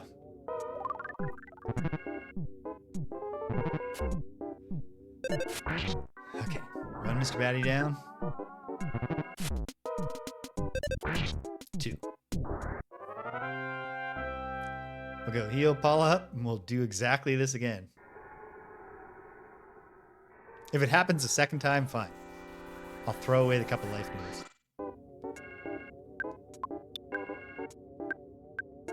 I think I'm at the point where I'd want to have Rock and Beta to take these guys out with one shot. No, it's good enough. Okay, perfect. Oh. Oh, good. The confusion of the Mr. Batty paid off there. So, okay, when they size up the situation and feel unusual, they're actually getting like a form of confusion. not the Dragon Quest chills lose one turn status effect.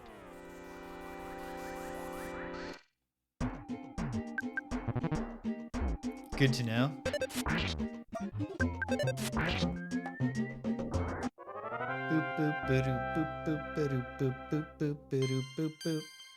Ness leveled up. Terrible level up, except that I got PSI Rock and Beta.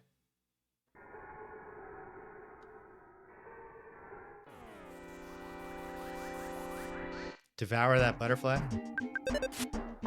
I remember making a lot of variations on a... Oh, jeez. I'm being very careless here.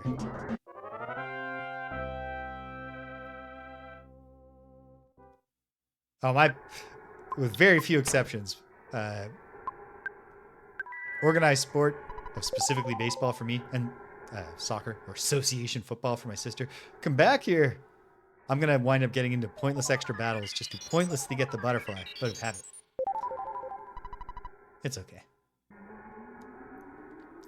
I can remember a few, like, brief, like, this is a 2-week program where we're going to play squash at the club. But my parents were not sending us to a summer camp for too much money. Just go outside. Go outside. You're not playing video games in here all day. If you are, you're going to be quiet while you do it. Because we're sleeping. Okay. There's a makeshift hospital in Happy Happy Village, which seems like more of a thing that you would have while you were a cult. I probably don't have enough cash on me. Let's check. Who do you want to see? Paula. Paula was just brought in and still unconscious. Please pay $110 for the doctor fee. Oh, I don't have that. Your friend, right? It's very serious. Ah, see, there you go. I didn't have any friends that were any distance away until mid-childhood because one of my friends moved away. And my mom did not like that because she did not... There was some sort of thing that happened at some point where my parents and and my friend's parents went from being friends to not being friends. And this was exclusively the mothers. Like, my dad still liked them both and got along with them both. But the mothers didn't like each other anymore, so we went from constantly having, it's Friday night. We're all going over to the Mackenzie's house. Or the McAllister's house. Important distinction, just so you know, it's the McAllisters, not the Mackenzies.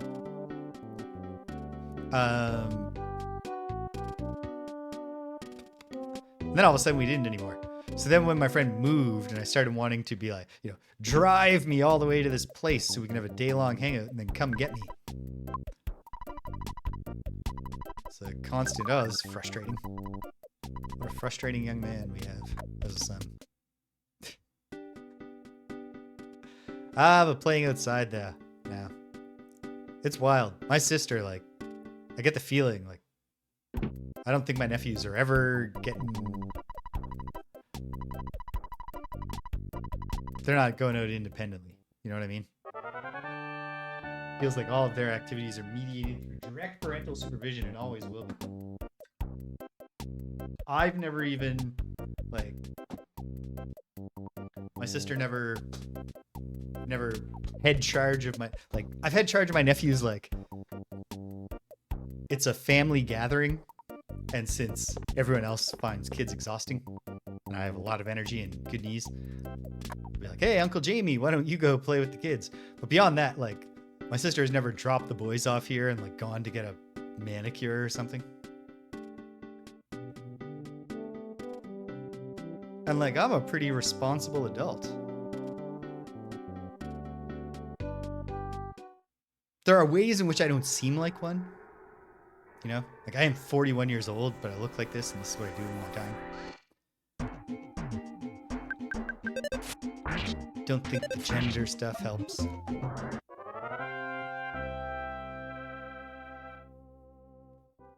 Sister's an old-fashioned girl.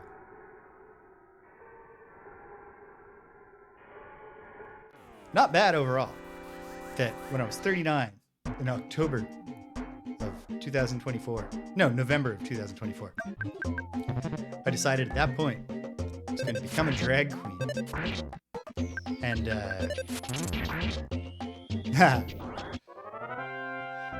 well, here's the thing. I am a responsible adult. Like, I literally have a professional job where not only do I have to be responsible for stuff, but also, like, I'm viewed as an authority figure and sometimes as a mentor figure. And I do my best to fulfill those roles well and all that kind of stuff. And then I come home.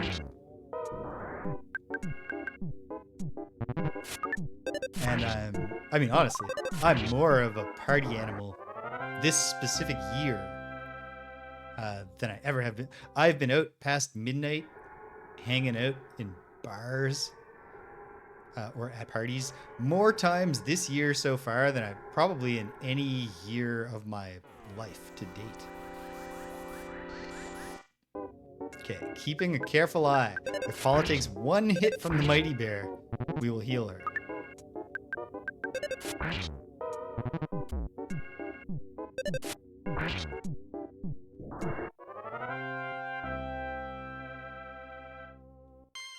Paula's level's 15. Offense up 2. Speed up 1. IQ up 1. Luck up 1. Maximum hit points up 3. Psych points up 4. She realized the power of Psychic Magnet Alpha. Excellent.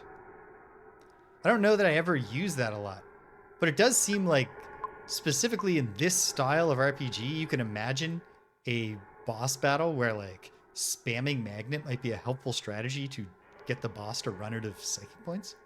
I don't know if that'll ever actually happen, but you can like imagine it happening. Big fight. But I'm planning to fight the boss, so we don't want to go overboard here. But I'll use a little bit of Paula's. Would have been great. You get a smash attack. Oh, no, no, no. You stupid holes.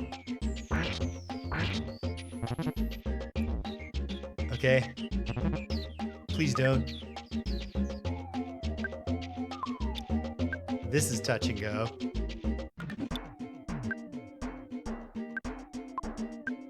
Is Ness gonna act fast enough?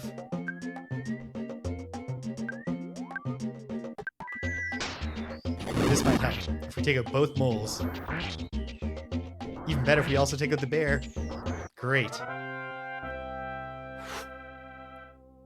761 experience. That's not bad. Okay, hold on. Is Ness holding any more healing items? The healing items should be, except for the cup of life noodles, should be in Paula's hands.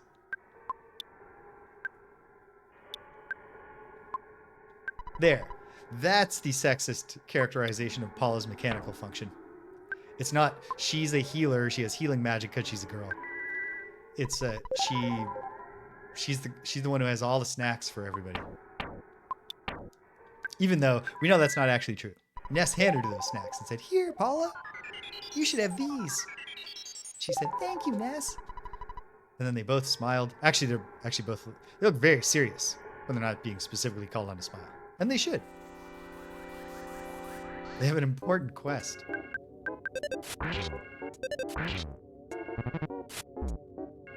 But yeah, anyway, with the drag queen thing, like, literally, out of all the people I know, I would say my sister is the only one who had a less than positive reaction. Maybe some people were neutral. But you know you've cultivated your circle well when you can do that when you're 39, and mostly just everyone's along for the ride. Okay.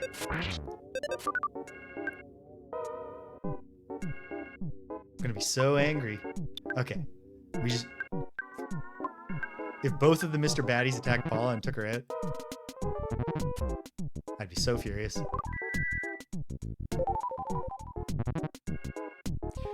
Ideally, and it might not work, but if we can pull it off, we want Paula to survive the boss fight, because that'll be a really big reward that'll get her caught up.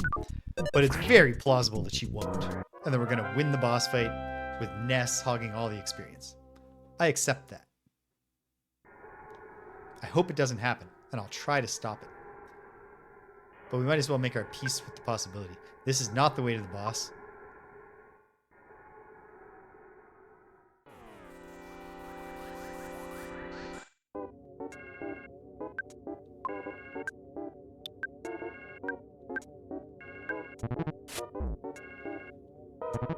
Be absolutely glorious if we ran into a butterfly just as we arrived at the boss.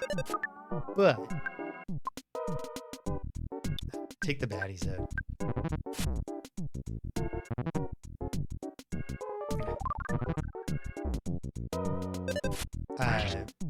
But we're in pretty good psychic point preservation shape anyway.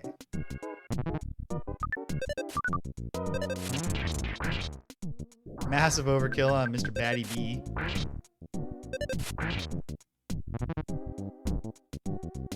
Okay. Heal Paula up again. And Ness. We're going to be in pretty good shape getting to this boss fight. Paula, besides trying to stay alive, will spam Thunder Alpha on the boss. Hopefully that'll be a damaging one. And, hopefully Ness gets a bunch of smash attacks. Oh, these are both the way to the boss. PSI caramel inside. Does that do exactly what it sounds like? It does, doesn't it? Batty B. PSI caramel. That's just 20 psychic points. That's the kind of item that I have a real hard time ever getting myself to use. Oh, the bear didn't get here in time, which is great news because it means we can probably gimmick an ambush attack on him. Or the attempted ambush goes bad. No. It's always a risk. You try to use your flickery can't touch the enemy time to get a surprise attack. You might get surprise attack. It's tough to tell what the positioning is going to be. When the enemy's kind of circling around and you're circling around and at some point you just become tactile again. Paula's 16. That's a multiple of 4. This could be a good one. Oh, baby. Offense up by 3. Speed up 1. Oh, baby. Guts up 3. Vitality up 1. IQ up 2. Would have loved to get the oh, baby there. Luck went up 1. Maximum hit points up 8. That rocks! Maximum psych points went up by 10. That really does rock. Especially because we get 10 psychic points back immediately. We're in good shape. I believe. You finally got here. This is the second Your Sanctuary location, but it's mine now. Take it from me, if you dare. There's no custom dialogue for the Your Sanctuary location bosses. And they also don't get custom graphic. So I'll read them all in that voice. Or maybe I'll forget that I said that. Those are the two main possibilities. Alright. Let's tease out what's going to do the most damage. It might turn out to be... It almost certainly turns out to be Freeze Beat. Unless the mole has elemental resistance. Let's find it. Thunder first. Thunder Alpha didn't hit anyone. And Ness missed. At least he's just wasting his psychic points. Okay, fine. Freeze Beta. 17 damage. Okay. Try Thunder again. Maybe it'll hit. No. Okay.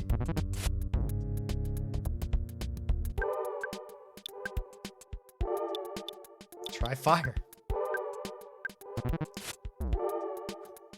I'll heal Paula immediately next round. Still might not be enough to save her.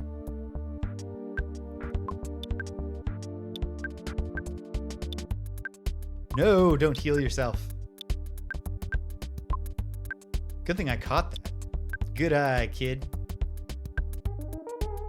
Did I try Fire and it was also nothing special? Fine. Give yourself a shield, Paula. And then she'll give Ness a shield. Okay, tore into me, but he tore into me, Ness. So now Ness should probably life up Beta himself. No, you know what? Alpha is going to get him close to maxed out, if not maxed out. So keep testing the waters for when it becomes time to integrate life up Beta into the strategy. Smash attack. We're not going to get this done. No. Okay. You live, you learn. I mean, we didn't learn anything. You live.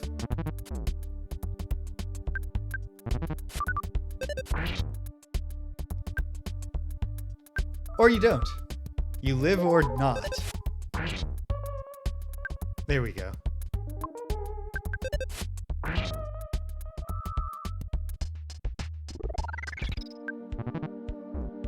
Okay. Now, I think it's time to live up Beta.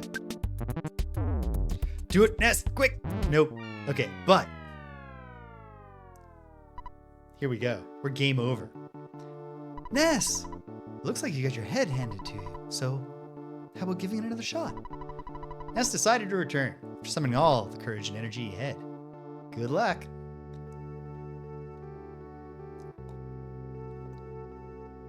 This is a tough fight. We're clearly intended to do it now. But the optimal tactic has not revealed itself to me yet.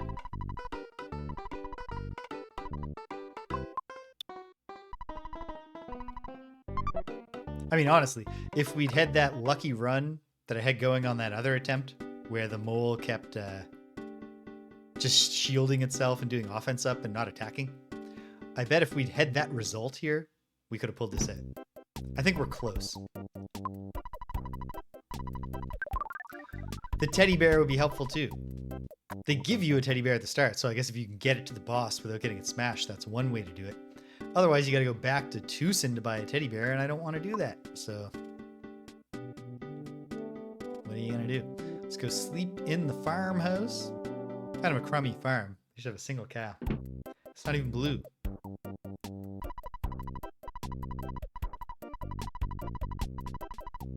Oh, for context, for anyone, I don't know if you're familiar with this game, PJ. The reason that guy, for example, says, enjoy your nice blue sheets, I'm just kidding, is because the Happy Happy cult, which we overthrew here, was obsessed with painting everything blue. So when you first arrive in Happy Happy Village, that cow is palette swapped so that it's been painted blue.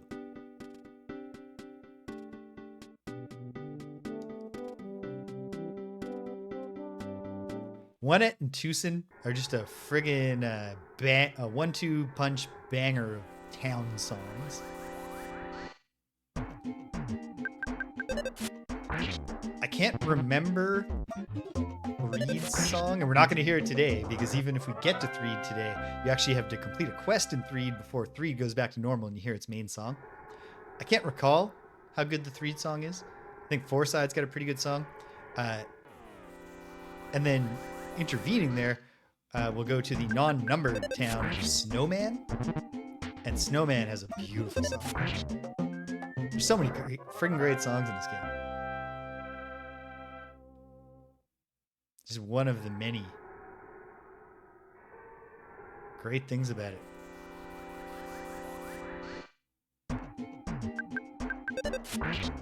It's a real kick in the pants that all of Paula's psychic powers, at the first boss you fight after getting Paula, he seems to just have general psychic resistance.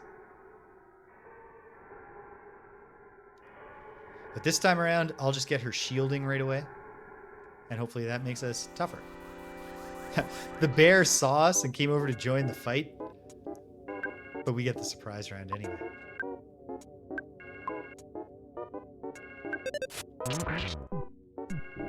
Oh, Mighty Bear's tamed.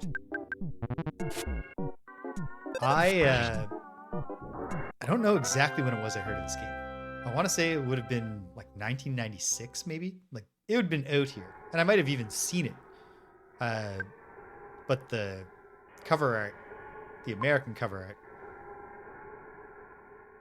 just I don't know, didn't draw me in for whatever reason. I'm not sure. As a teenage boy, I would have been more drawn in if it had the Japanese cover and it was called Mother 2. Just to be safe. Life up Alpha. And there's a butterfly right there, so we can go. We'll go to town on this bear.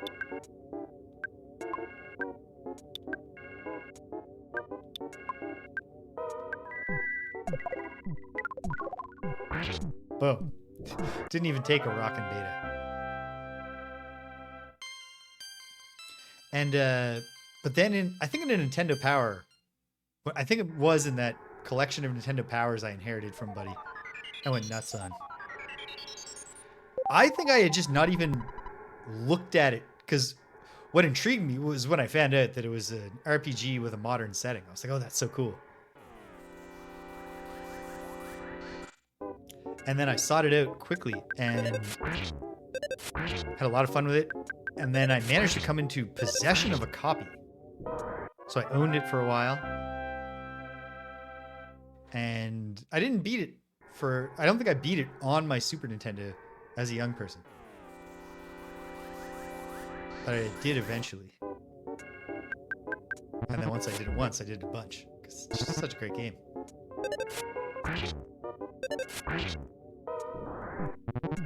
It's one of those games that, like, there's all sorts you can say about what's great about it. This is a game that can support analysis and criticism. But there's also an ineffable quality to it. The amplitude, the coming together of everything to just a real great experience. It just feels good to be playing EarthBound, to be wandering around in Eagle Land.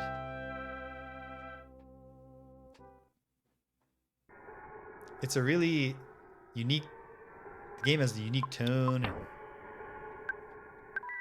it's just great. I love it. Okay, we're definitely in use life up beta during the battles territory. I'm backtracking by mistake, but it paid off.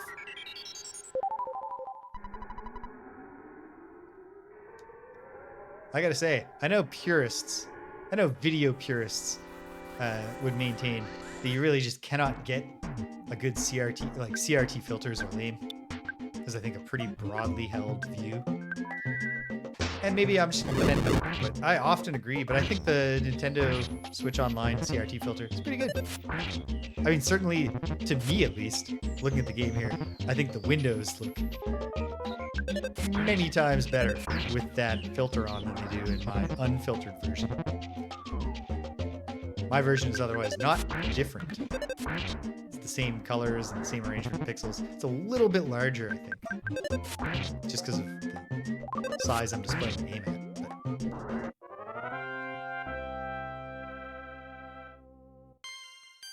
Paula's level 17. Hit points up 2, psychic points up 2. It does seem to be obviously true. It's not a theory that we can use some more of this.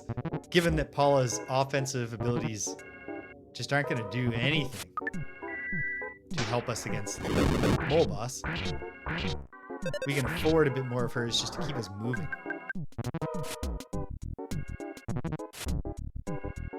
And to reduce the number of attacks she takes, which reduces the odds of a really frustrating situation where we lose Paula. But like I said, I am going to be irresponsible and wasteful if it comes to it.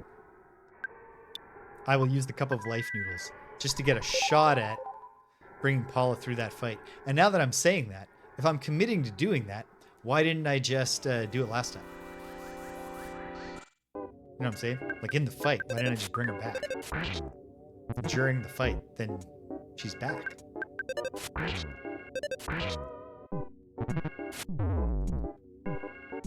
Kill him, kill him. This is not how I should have done it, but it worked. It paid off. Okay. I should have queued up a heal to be absolutely sure, but I was pretty sure we beat the bear. From 58, can Ness max out with Life Up Alpha still? No. Good to know. I think it's still the right choice on the overworld map for neutral healing. So I don't think I needed to max out there. I'm pretty close to my max anyway.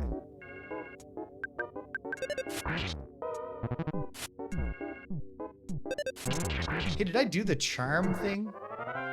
I didn't go get the charm that's down and to the left of the entrance, did I? No. It doesn't matter. He's not paralyzing us.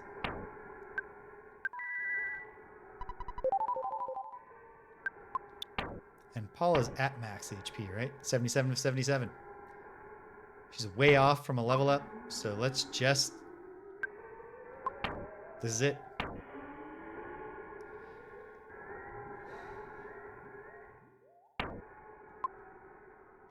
Be nice if I hadn't had to throw out that bomb. Finally got here. This is the second of your sanctuary location. But it's mine now. Take it from me if you dare. We will.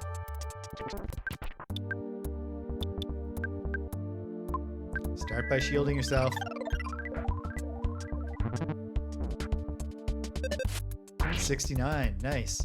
Except that wasn't so nice.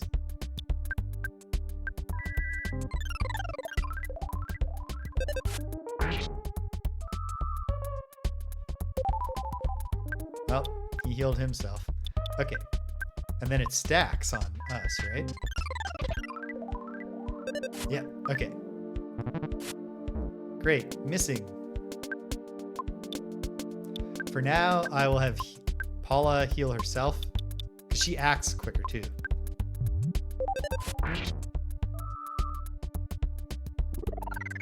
And then, let's just fight. Yes! Smash attack, he claws, big damage to Ness. But Ness will heal himself, and Paula will strengthen his shield. I should actually double check. Does Psy Shield Alpha even protect you against physical attacks? I'm pretty sure it does. I should have done Beta. Let's try Prey. Paula prayed. Mysterious aroma wafted in the area. And we all fell asleep. Ness woke up. The mole woke up. Well, this is not optimal. But every time he wastes a turn, it's optimal. I should just heal Ness, just to be safe.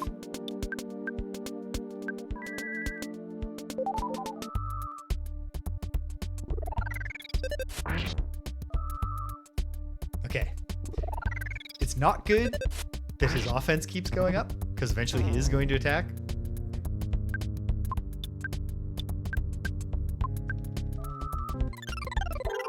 Ah!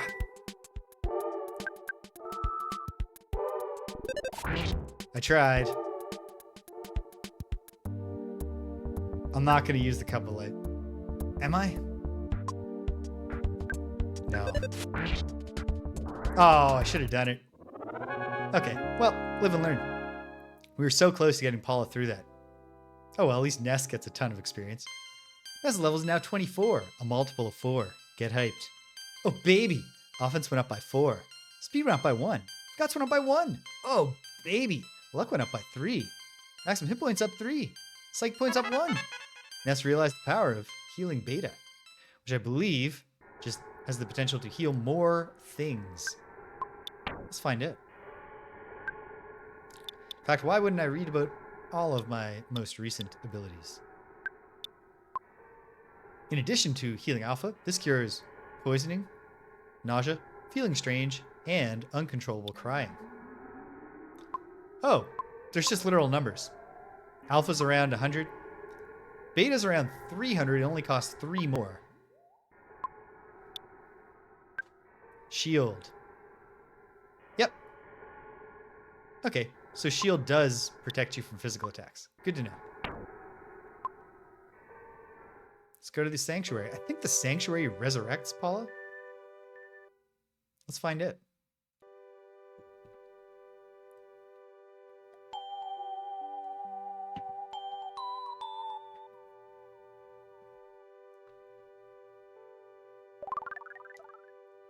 Sure does. Ness briefly had a vision of a baby in a red cap.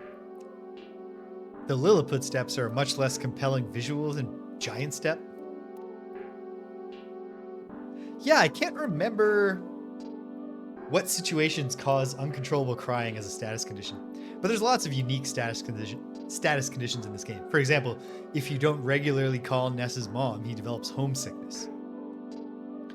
There's a desert part where we'll get heat stroke if we're not careful. There's lots of cool things like this.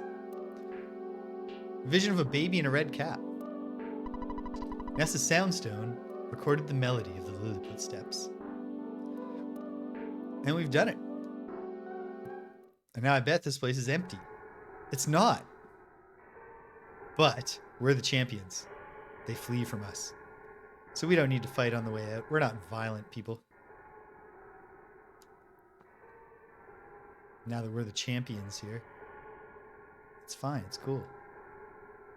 Make my way back, but make sure I get that charm on the way out. It'll be good to put the new charm on Ness. I bet we're at full. We are. And yet, for whimsy, let's catch the butterfly.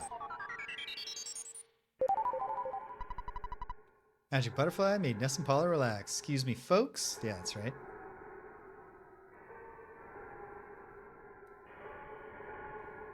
The bears have a real Yogi Berra style. Yogi Bear, sorry. Not the namesake catcher of the character Yogi Bear. They really have that style to their, at least when they're running sideways. Like they just snatched a picnic basket. Ness opened the present. There's a great charm inside. Ness takes it. That would have been a good thing to have. Because maybe it does a slight boost to speed. That might have been enough to get Ness to move. If that made Ness act before the mole, which I'm not sure it would have. But if it did, then we could have beaten the mole boss while Paula was still alive. Doesn't matter. It all works out. Yeah, that's right, you flea. Are we for time? We're, you know. I'd love to have more time than I do, but I do have time. We can keep doing things. I bet we get to 3 at least.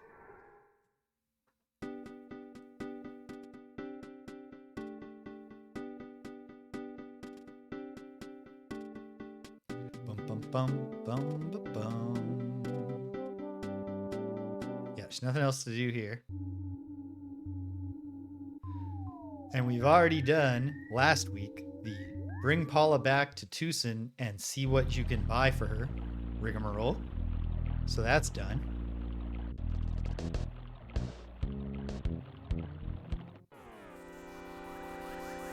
We're not the boss of Happy Happy Valley, just because we're the boss of the cave over there.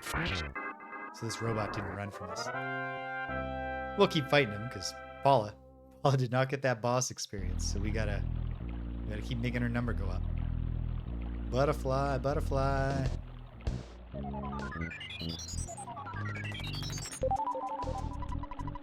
Ness chews up the butterfly, but then he spits some of it on Paula. So that they both get the psychic point benefit. It's good to get relaxingly splattered with butterfly guts every now and then. Smash the robot. Smash the little UFO.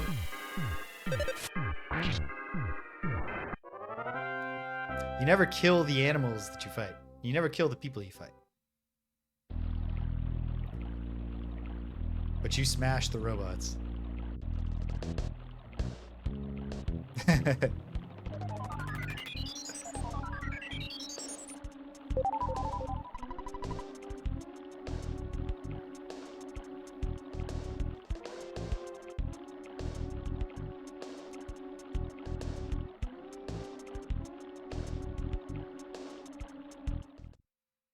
I am, but not familiar enough that I clocked the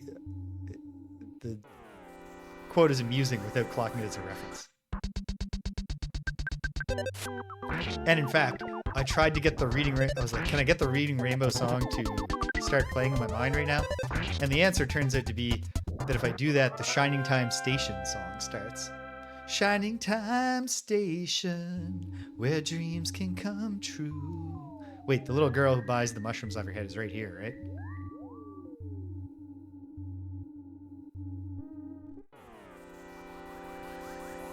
Oh, come on.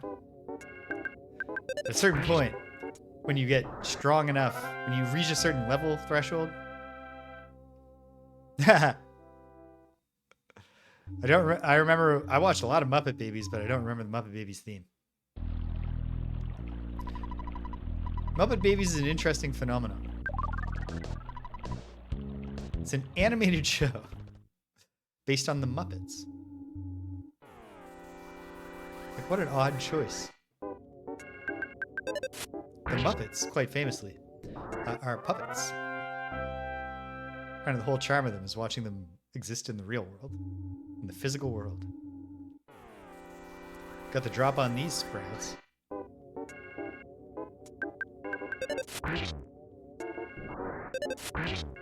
Which one, PJ?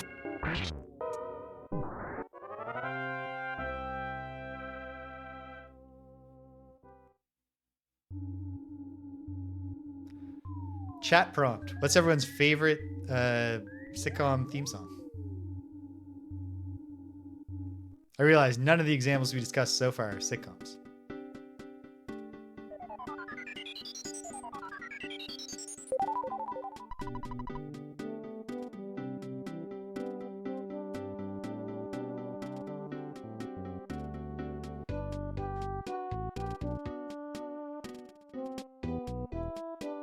Oh, Muse.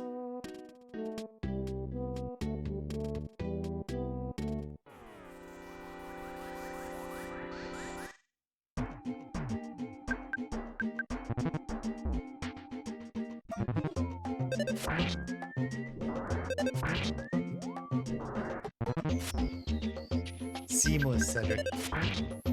I probably told this story at the time, but it's been literal years. Maybe people have even forgotten if I did tell it before. But I think you'll appreciate this especially, Cedric. When I was getting ready for the launch of Friday Night Frosthaven, I wanted to make a logo that looked like the Frosthaven logo. Oh.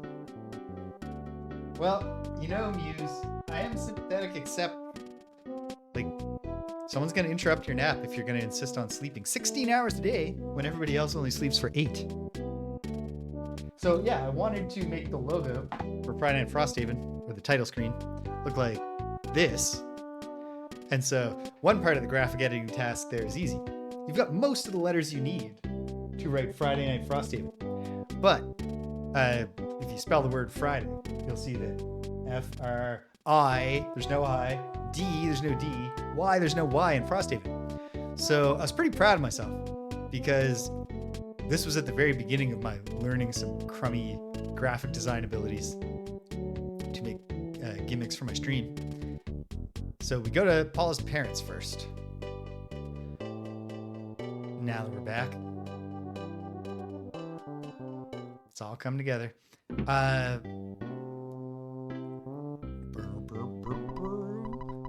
won't read the dialogue again. Everybody can just remember.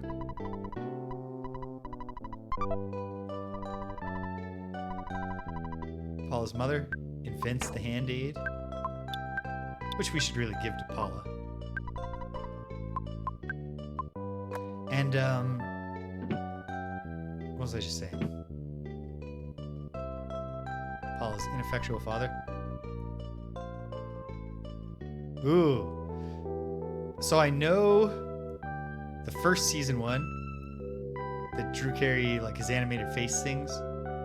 And then obviously Cleveland Rocks. And then there's that, it's a 5 o'clock world when the whistle blows. Yeah, Drew Carey show did have some good theme songs.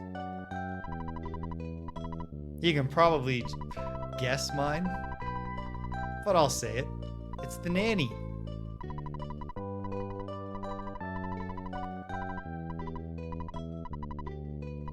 Oh, the story. The Friday Night Frosthaven look. So I had to hack together, because this is not a font. You can't go buy the font and find out what the D and the I, the D, and the Y look like. I don't know that I know that one. So I put it all together, and then I made the logo. And then when I shared it with to one of my group chats, my friends, I put it up, and I said, not bad, eh? I had to make my own version of all the letters that don't appear in Frosthaven. And within, not 3 minutes, it was less than 3 minutes. Like, I posted the picture, I said that thing, I had to make all the letters that weren't already there in the word Frosthaven. And within like 30 seconds, my buddy Jimmy replied and said, so you had to DIY it. Fucking brilliant. I said to him, Jimmy, if I didn't already know you were gay, That Golden Girls tier wordplay that you just busted out on command reflexively would have been how I figured it out. Hello, Ness? Everdread's looking for you. He's got something for you.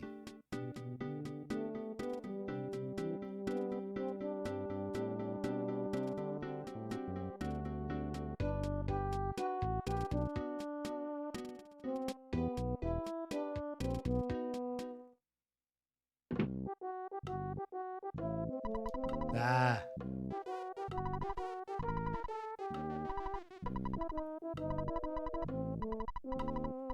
We experienced all this, so we're just zipping through.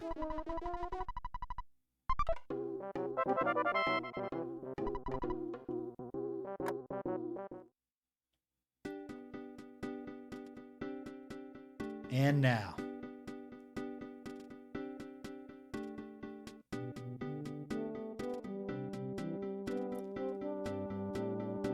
Before we do all the Runaway Five stuff, it could not hurt to just throw down a save and a call to Ness's mom to stave off homesickness. We'll use the courtesy phone at the hotel. It's free, it doesn't cost $1. Hello, Ness. So, I heard that you got a new girlfriend on your journey. Well, why don't you tell me about her later? You see, I have this feeling that she's right next to you or something. Well, if she is right there, say hello to her for me. I have to go now. I'm right in the middle of cleaning the toilet. Bye! She hangs up. So you get occasional, unique dialogue from Mother.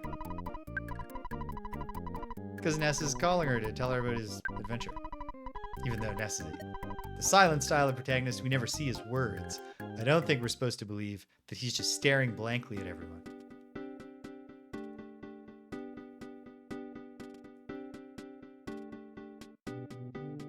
Very nice. I will say, in the episode of The Nanny, it does, doesn't it, Cedric? And I can believe that. He's clearly the stud of 1A.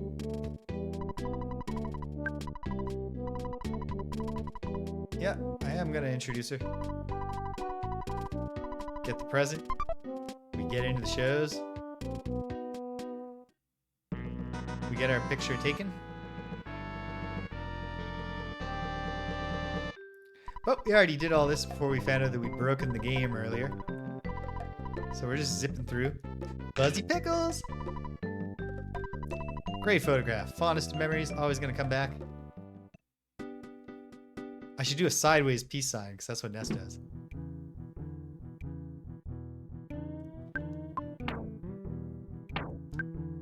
Paula, show the lady our backstage pass.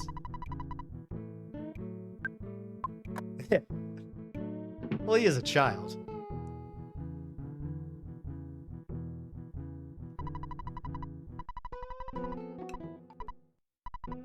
If you strike the balance right, being a good son and loving your mom is the thing that women find attractive. But you can go too far with it. It's a golden mean kind of situation, right?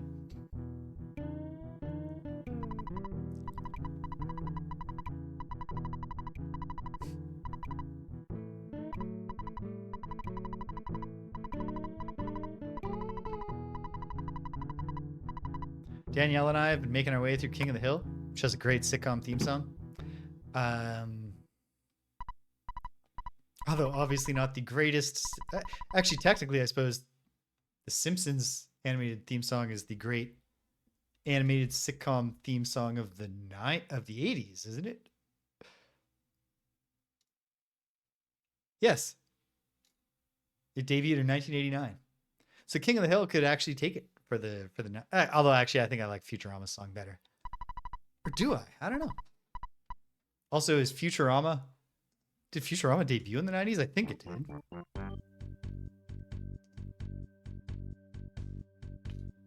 This is important.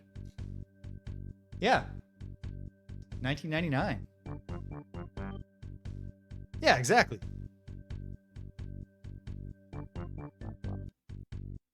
Me and my mom get on very well. One of my green flags.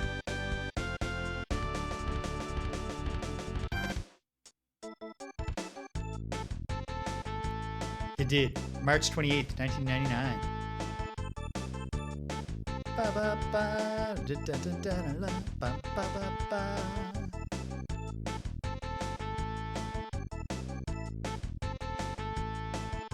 Bag of Magic Food, welcome!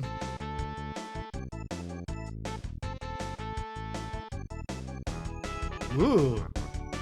Was it like a joke thing? Or was it like actually this composer like really wanted to land the King of the Hill theme song and it didn't come together for him?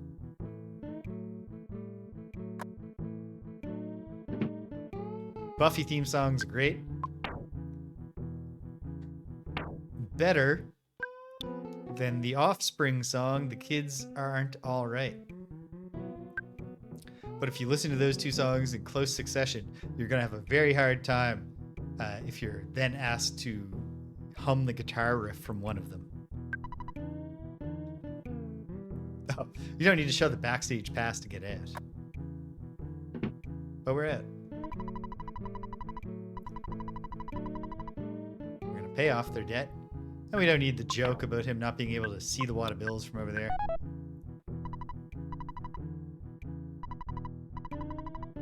Wow. I gotta seek that out because that sounds fascinating.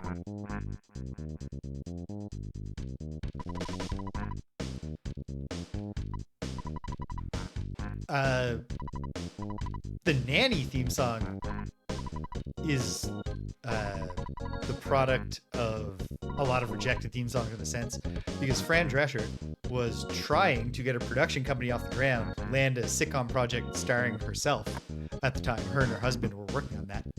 And she had met this composer in New York, who was also, I think, a local performer. I'll tell the story and then we'll set it for Threed. And so one day, they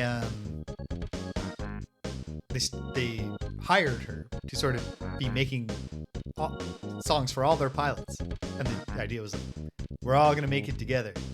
And none of the pilots got picked up, so this woman kept writing sitcom theme songs on spec, and then not getting picked up.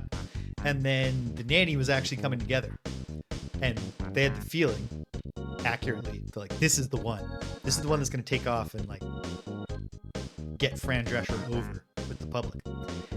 And so Fran Drescher went to this composer who had been making theme songs for all her rejected pilots and told her, I want you to make a theme song for this, but we're also going to solicit others because it's very important we get the best one. So this time you actually have to make the best one. We're not just using yours. And so the woman was like, all right, she's working very hard. This one's got to count. This is one that's going to happen, and I want to be on board. And she, so she's writing this song. She was like, I just want to get this right. So she went back to Fran Drescher and was like, can you just, in a single sentence, could you sum up the Fran Fine character for me? She was. For me, that was a backwards revelation. But I had the UHF soundtrack and didn't even realize it was a film for a little while as a kid. And then when I saw it for the first time on TV, I was like, that's Kramer. That's Fran Fine. Like, oh my goodness. Before they were famous.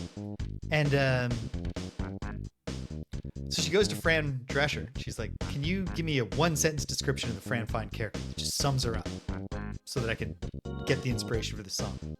And Fran thought about it for a moment and said, she's a lady in red when everybody else is wearing tan. The rest is history, baby. Let's go to Threed. Our tour bus is too loud for any ghost to bother us. You want to ride? Yes, I do. Oh, yeah, let's go. Get on the bus. Here we go. It's a Yamaha bus. I think this is Cedric's whole message, folks, but let me confirm for the folks on demand. It's not Cedric, it's Bag of Magic Food, but this is the whole message.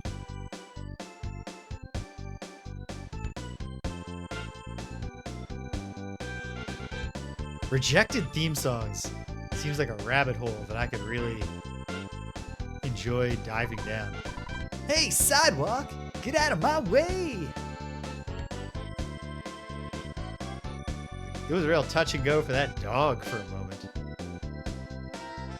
Oh, it doesn't say... Because it flips over. The bus just says Runaway instead of the Runaway Five. But when it's facing the other way, it looks like it's a parody company name for Yamaha. They're playing their own music in their tour bus.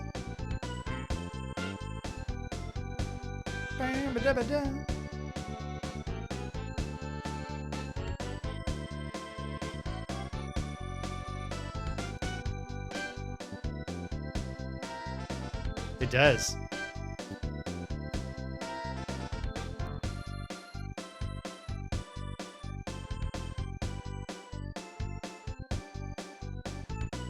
Oh. Yeah, as a trivia category, you could do like round one could be lines from famous theme songs. Name the show, and everyone's like, oh yeah, the flashy girl from Flushing, it's the nanny. Whatever happened to predictability? It's Full House, whatever. And then round two could be, here's a line from a rejected theme song. What show would this have been for? Looks like we have to say goodbye for now. This town seems pretty gloomy, but I'm sure you can light up the place with your own little brand of sunshine. Hope to see you again sometime. Look for us to be singing at some theater in Forsyth. And they're off.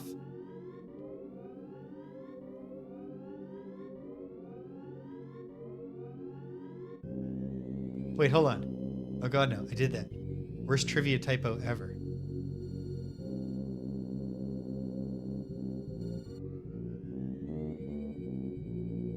I'm confused, PJ.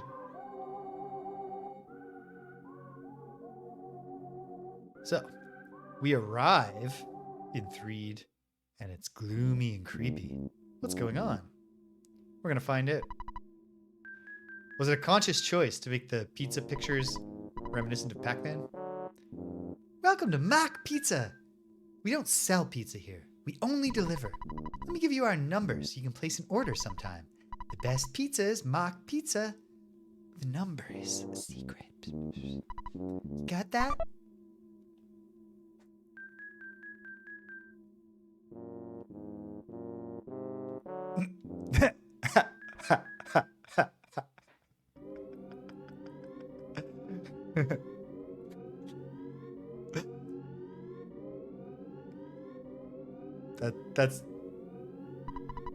That's good. Zombies and ghosts are on the loose here. Yes, I figured. I figured that was where you went wrong. Not that you were trying to say, I am the error that faps in the night.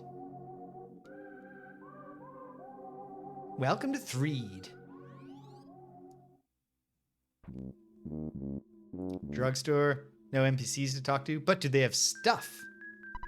Hello there, how may I help you? Can I get you anything?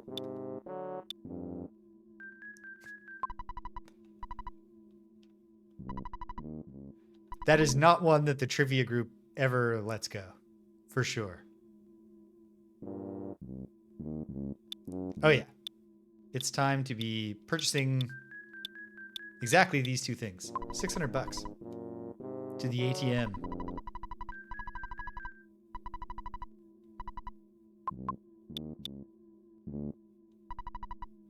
I know I just said exactly 600 and then took out 800. That's fine. Wait. Do we have space in Ness's inventory? We do. Perfect. Hello there. How may I help you? Minor league bat for Ness? Imagine if they actually had minor league quality bats. Like, we'd be able to identify very clearly one of the things that you got to do to step your game up, kid, if you're ever going to make the majors. Ness's offense went 60 to 71. Would you like me to buy the Sandlot bat for $49? Yes. Thank you very much. Can I get you anything else? Yes. I would also like to buy something. A thick frying pan. Thick fry pan? All right. Which one of you carry this? The girl. But only because that's the best weapon she knows how to use. You're gonna equip it here. Paul's offense up to 41. We'll sell that fry pan. And we got a little walking around money. That's fine. Let's see what else is going on around Threed. Hello, old lady. How can you smile like that in a dangerous place like this? We're actually both looking very serious, ma'am. It's just our youthful energy that makes you think that we're smiling. Yeah, I work for the zombies. But I betrayed them too. I'm a con man, so I know the score. Belch gives life to the zombies, but Belch works for Gigas, who I heard might be female. Well, I'm not really sure whether Gigas is male or female. I'm a helpful con man, don't you think? Yes, but is this just the, what's it called? The part of the con where you're getting the confidence of the mark? No one is here now! Skeptical. Want to escape to the beach? This is your big dream. Come to Carillion Beach in Summers. Paid for by the Summers Tourism Bureau. Much nicer weather in Summers than in Snowman, a town we'll also get to see. The headquarters of the Zombie Relief Corps is in the circus tent at the center of town. We want to crush the zombies, except I think they'll crush us.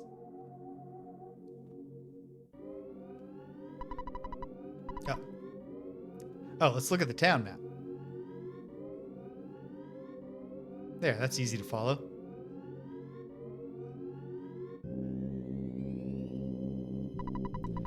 No pitching of tents in this area without permission. We're attacked by a zombie dog. And the no-good fly. Zombie dog is a grim sprite for this game. Zombie dog's making a loud, piercing howl. The taking stock of the situation for the zombie dog. Bit Ness, but you didn't give him zombie rabies.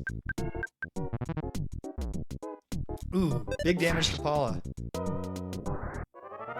It's a real, one thing about getting Jeff is just adding Paula as a second target. It's bad every time she takes an attack. So then you're like, man, I wish the enemies had 3 targets to randomly choose between.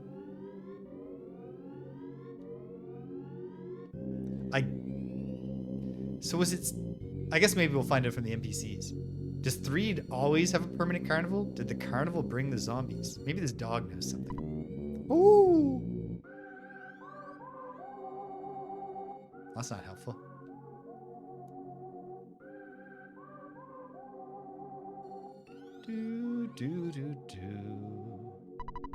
There's graffiti here. Just play it. I don't know what that means. It's none of your business that we have a small house. Just keep all that whispering quiet up there. Zombies and ghosts are on the loose here, so I can't get to Twoson or Forsyth. Maybe the hidden road in the graveyard is safe. Maybe. I overheard the zombies whisper, Master Belch will give us our lives back. Master Belch is the zombie leader. He must be really pukey. Thanks, ma'am. That's helpful information. We're putting this together. There's a Master Belch. Horses say nay, but the hint shop says yay to giving you a hint. Paid for by the Eagle Land Hint Union. I'm sorry, but I think you ought to leave now. I have no guarantee that you're not a zombie out looking for lunch. That's fair, to be honest. Excuse me, Mouse. You're awfully kind, taking time out to talk to a mouse. This mouse loves you. Oh, thanks, bud. I love you too. Hey, you don't look so happy. You'd better cheer up or you'll become a zombie. Some people have already become tools of the zombies. Ah! A zombie! I'm watching a zombie movie. Could you come by later? See, they faked you out there. You thought they were scared of you. I'm a wimpy little guy, so I can't open the door. You know, it's scary. This bulletin board greets you this evening. All is well. Good night. Whoever put this bulletin board up did it before the zombies took over Threed. Status-wise, yeah, I don't think we need to worry about staying in a hotel before we do anything here. I mean, maybe I will change my mind. Look in the garbage. Ness dug around the trash can. Alright, smart detection. Keeping it going.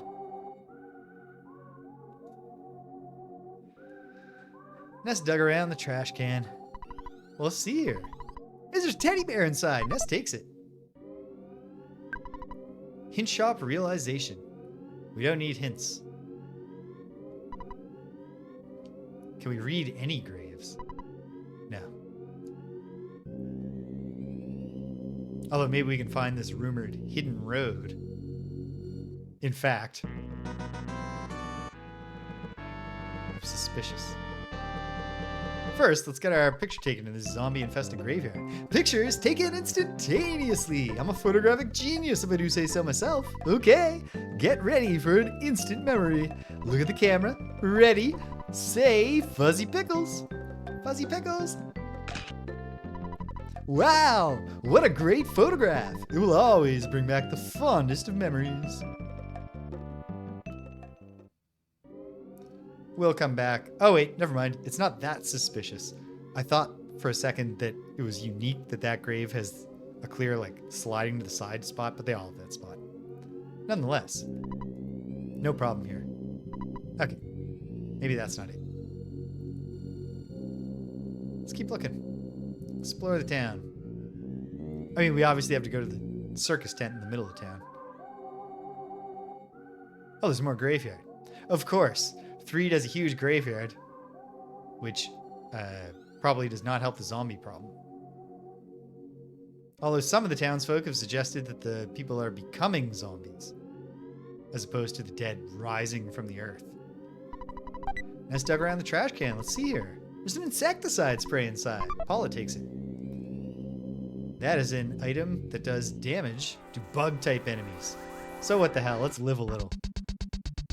The no good fly and its cohorts. Ness attacks. One of them we just smashed. Ah. Oof. I was hoping they'd both just try to say insults to the teddy bear. As long as you have the teddy bear, the enemies can't attack you until they've destroyed your teddy bear. Which they will eventually. Paul's level is now 18. Speed went up 1. Maximum hit points up 2. Psychic points up 2. Excuse us. He stares into your soul. He looks you over. They're not impressed. Also, they're quite clearly guarding the secret entrance to the place in the graveyard. Presumably because that's where Master Belch is. How did that get the drop on me? Well, it did. This is not optimal. This is not good for the teddy bear. Oh, they aren't obliged to attack the teddy bear. They just like to. Okay. What's that guy called? The putrid something man? We'll find out in a moment. Paula tried PSI Fire Alpha. Not quite enough to take any of them out. Putrid Moldy Man.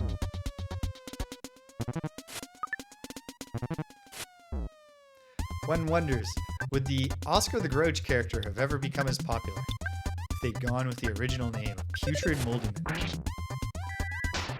Uh-oh. I thought that Ness would be able to take out the Putrid Moldy Man.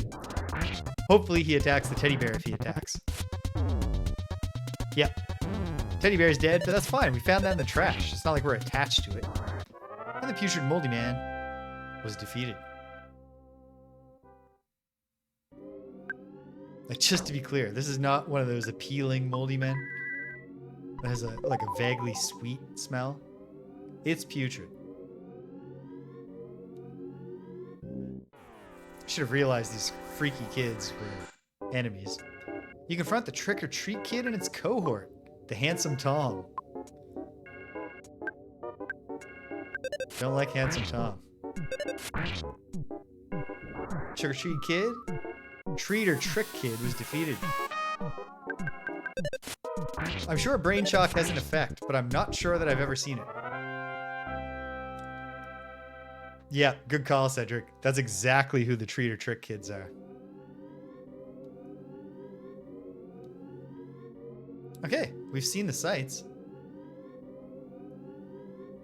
Let's initiate the quest, if it's not already initiated. I'm so scared of the zombies, I spend all of my time running from them. Can't even get home. There's a rumor. There's an underground path at the edge of the graveyard that takes you somewhere. When you get through the path, you'll meet a dirty, stinky, ugly, powerful monster. I wet my pants just thinking about it. This town seems very dark, right? People are mostly living at the center of town. Wonder how we should get the town back from the zombies. That is a good question. Excuse me, tough guy. Shh! Don't talk too loud. We want. What can you sell? Stuff that will be good if we had some nerd who likes gadgets. If only. Yeah. Well, he thought maybe he didn't realize there was a pretty girl right behind him. Or maybe he saw what a stud Ness is and was like, I don't have a shot. I don't need to try to seem cool. How can we defeat the zombies? Oh, I just don't know. I'm glad you're going to help us, but you're pretty young. Zombies are slowly advancing toward the tent. Everyone, I repeat, the zombies are on the move. Why don't we get all the zombies in this tent and then set it on fire? I guess we may all get munched before we have a chance to do anything. And that would be one flaw in your plan. I think I just remembered how the sequence here is going to work. No spoilers, folks. Ness dug around the trash can. Let's see here. Just plain old garbage in this trash can. Jeez. What's even the point of digging through the garbage?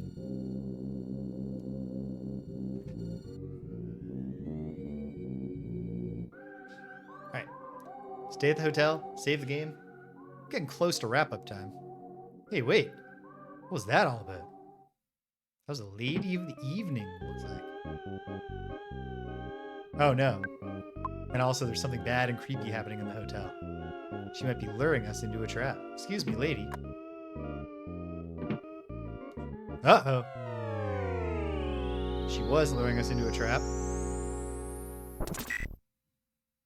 And we don't even have a chance to fight. We're ambushed so quickly. Oh, you're losing consciousness. What could be the fate of Ness and his friend? His friend Paula. Yep, I remembered what this... I didn't remember exactly when this was going to happen, but it did pop into my mind that it was going to happen. Just before it did. Yeah.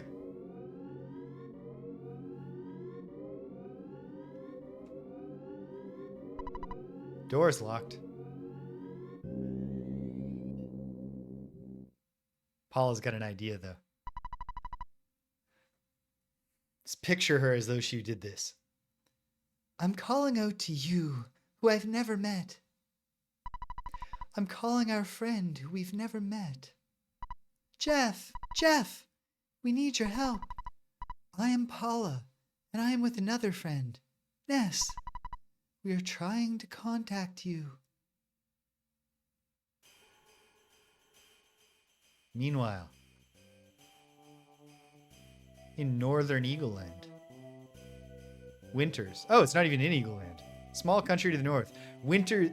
It has been fucking years of playing this game. I only just made the connection that Jeff is Canadian.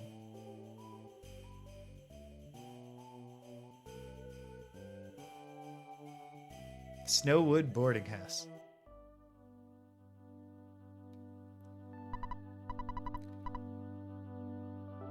So Jeff won't have that much dialogue, but we'll make sure to give him a good upper Canadian accent. I am Paula, and I am with another friend, Ness. We are trying to contact you. If you hear me, please wake up and head south. Only you, though far away, can save us, Jeff. I guess Pooh could, but I can't reach him or something. There's some reason we can't call Pooh, the other friend. Please hear my call and begin heading south. Jeff, you're a friend we've never met, but you are our one and only hope. And then some nerd wakes up. It's level 1. He has 2 for all his stats.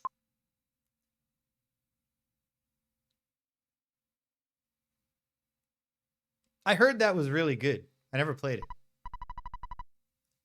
Ah, Jeff. I just dreamt that you and I were taking a walk. What's wrong? Jeff, where are you going in the middle of the night? You know the dorm rules, right? If you get caught, you'll get punished big time. What's wrong, Jeff? All right. There must be some reason that I don't understand. I won't stop you. But it's dangerous to leave without taking anything along. Hey, I think there's some stuff in the locker room that you should get. I'll help you get out of here. That makes sense. Tony joined you.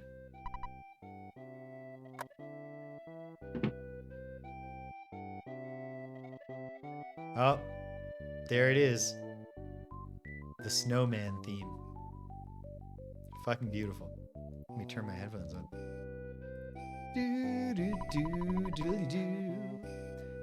I heard a creature called Tessie lives in the southern lake. I don't believe it. I think someone made a model and placed it in the lake. I'm sleepy.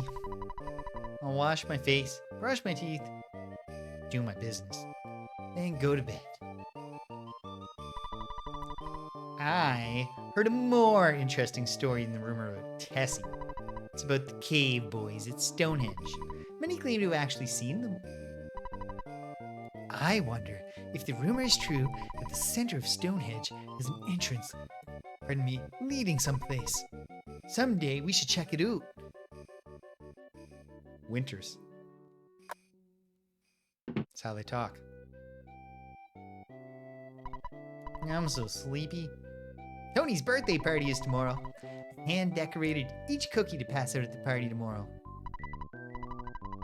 If you're going outside, stop by and say hi to Maxwell before you leave. He always looks out for the younger students. Maxwell is still working hard in the lab downstairs.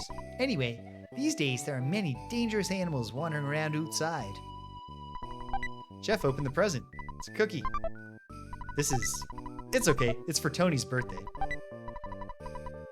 Tony is a good kid. He wants what's best for his friend Jeff. He won't be upset. I think the kid who... Let's see. Does his dialogue change? Jeff, I can't believe you would do something so nasty. Tony's right here. He doesn't mind. But yeah, we had to make a moral choice, and Jeff's a nerd.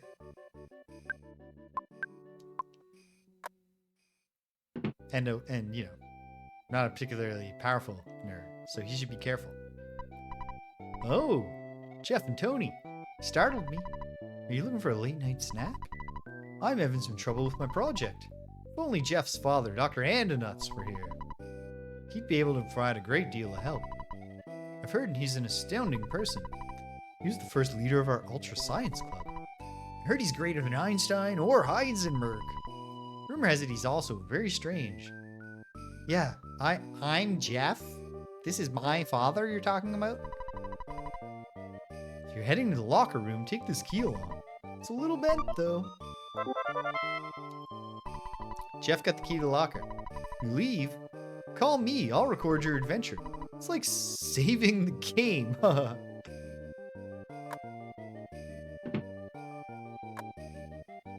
course.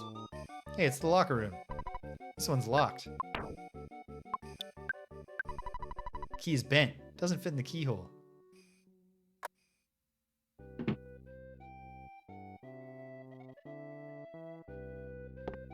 There's an answer, I'm sure. Let me see. If I go back in Jeff's room.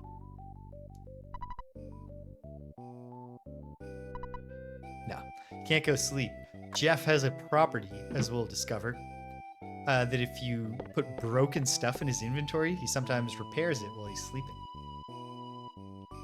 Just like Lloyd before him in Mother or EarthBound Beginnings. I think Lloyd did that. Lloyd is certainly a nerd anyway. This one's locked. Is it just the key will work in a specific one? Probably not. Any ideas, Tony? Let's check, though. I mean, the answer is clearly, we'll fix the key somehow. I already tried this one. 3 more.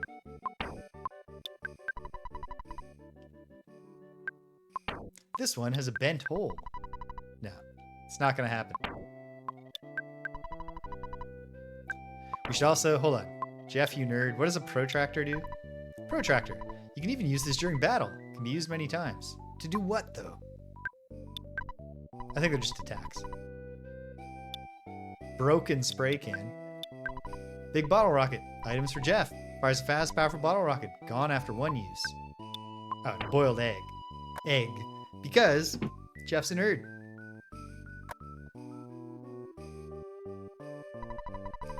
I think you can get out by going over the gate. Just need to get some stuff to take with you. Okay, so we do have to figure out how to fix the key. Hold on. The key didn't work, did it?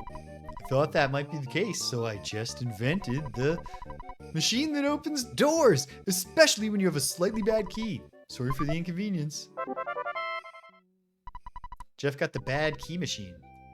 You are Dr. Andernut's son. You should be able to repair small tools, make them useful. Just try to keep a positive attitude.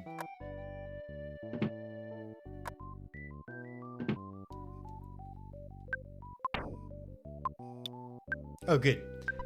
Took the key out. Jeff opened the locker using the bad key machine. Fortunately, there's nothing in this one.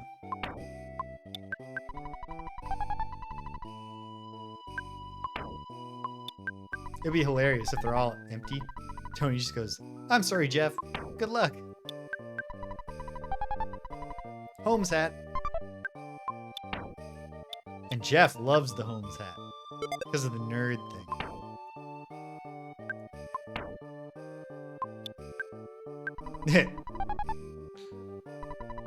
Pop gun.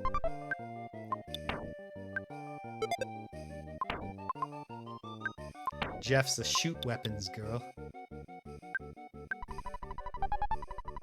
Broken air gun. We already have too many things to carry. Well. Sorry, Tony. Pop gun apostate. Excellent callback. Oh, I meant to look into Shotgun Messiah.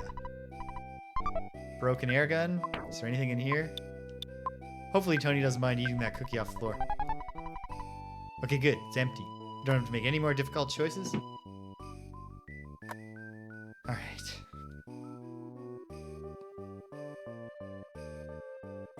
What a pal. Okay, now use me as a step and climb over the gate. Well, I'll say goodbye for now. Don't know where you're going or why, but remember, we are best friends forever. I love you too, Tony.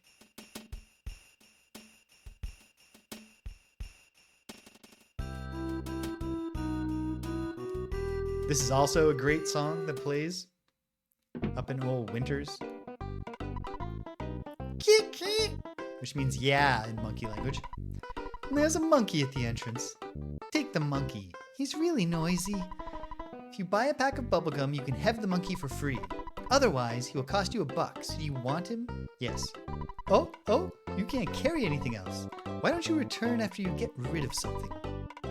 Bubblegum here is incredible. You should see the size of the bubbles I can blow. Well, let's sell something. Hello there, how may I help you? Did you buy a freshly baked cookie from me? $3? Hell yeah.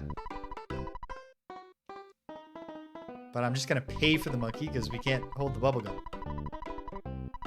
We're back to single character inventory management hell. Monkey's yours. Jeff got the pack of bubblegum. Oh. Okay. You do have to just buy the pack of bubblegum. Hello. Maxwell Labs here. Oh, hello, Jeff. Would you like me to keep a record of your journey? Yes. All right. I have everything written down. You want to take a break now? Not just yet. You've become such a hard worker. I gotta get back to work myself. Go for it, bat boy. Give me some gum. The monkey got a piece of bubblegum from Jeff and blew a bubble. They didn't just tell us, they showed us. Bubble Monkey joins you. Keep glancing at the clock. I gotta wrap up soon. And roughly the beginning of Jeff's quest is a good place. Interesting pathfinding for the monkey. Psychic butterflies. We'll still have Jeff catch him for the whimsy, but Jeff is psychically inert. Runaway dog used a biting attack, 1 damage. Bubble monkey attacks, 10 damage. Jeff attacks. Runaway dog became tame. 4 experience. Enemy left to present. Bread roll. Jeff can't carry any more stuff. Do I want to throw something away? Yeah, we're going to be so wasteful of these cookies we stole.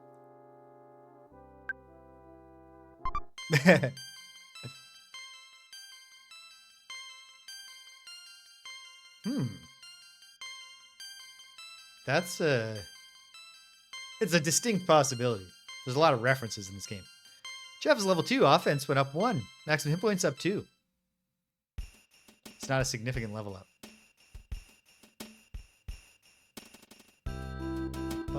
Oh no, the butterfly died. Which makes sense, it's cold out.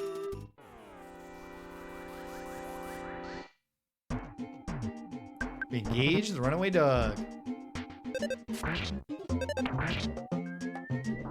Runaway dog is tame. We won. 4 experience. Drip, drip, drip. I thought we might have the drop on that crow, but he was looking over his shoulder like this. Spiteful crow. Spiteful crow pecked your eyes. 1 damage for Jeff. Bubble monkey missed. But Jeff hit it. Enemy left to present. There's a cookie. Jeff can't carry any more stuff. No. We're not throwing away precious customized cookie for a generic cookie that we took off a dead bird. Well, not a dead bird. A disoriented bird that was coming out of its possession. Bread roll. We will take a bread roll over a cookie.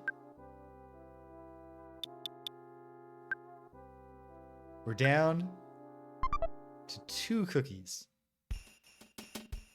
after stealing all of Tony's birthday party cookies.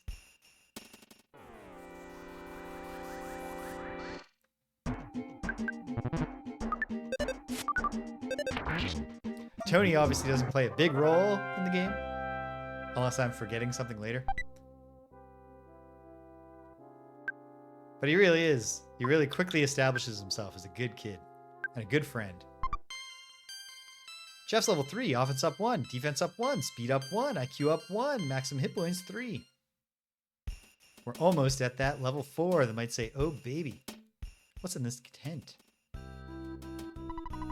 The tame animals have become wild. Something evil is going on. So, why don't you rest here for a short while? Have something to drink. Have some tea?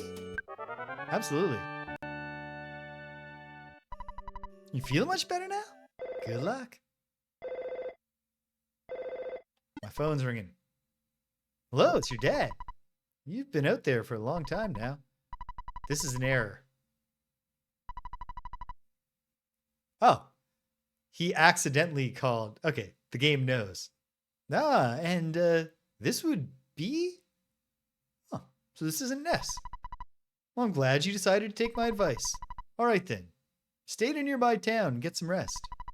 Before you take a break, be sure to call me. Be on the lookout for any shady characters. Yeah. Yeah, it was indeed. Yeah, that's what I was confused about. When it was your father, I was like, oh, it's playing the Ness's dad dialogue, but it makes no sense because why would Jeff's dad be calling him? He's a much more neglectful father than even Ness's largely absentee father. But there's your answer. The game wasn't making a mistake; it was making a great joke.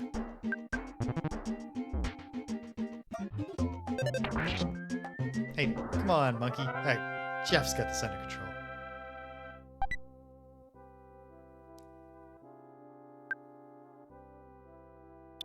It's official. We threw away or gave away all of Tony's birthday cookies.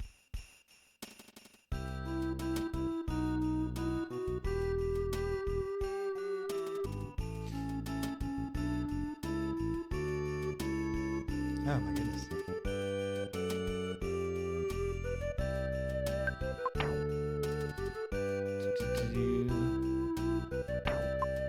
Right, no. I got confused for a minute. I was like, does Jeff have a real cell phone? But no, the guy, Maxwell gave us his phone number, not an actual tool for contacting him. No problem here. Okay, it's just 10. I don't think there's an equivalent frostbite. Tessie may unexpectedly be living in the woods. I personally think so.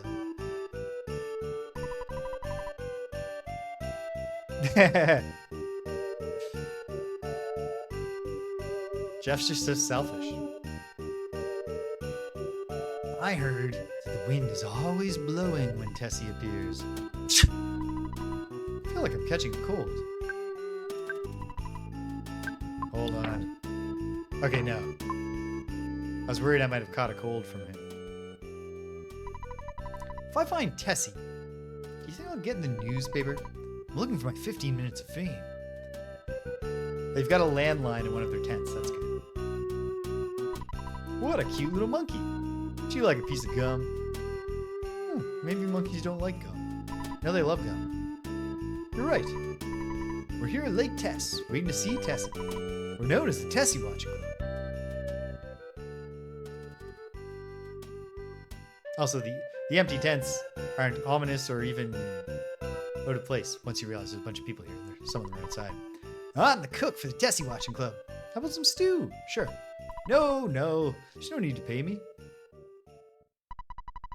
You're a friend who I've never met before. Jeff, head south. I am Paula. If you hear this message, go to the south. Working through the night. Slowly working through his stew. Jeff fixed the broken spray can. After fixed, became defense spray, which is exactly what it sounds like. A defense up consumable item.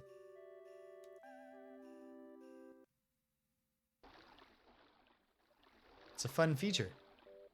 Hey, and then it becomes daytime. Maybe that whirlpool is. And it's windy.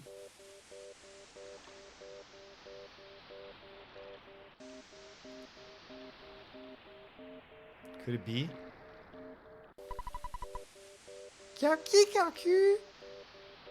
Give me some gum now. Go. Take care of everything. We give him some more gum. He goes over the whirlpool. He summons Tessie. Tessie would later make an appearance in Super Mario 64 in the Hazy Maze Cave level. I don't know if that was intentional. It's only probably not, but it's just now occurring to me that there's a real direct parallel between those two friendly Loch Ness Monster type characters.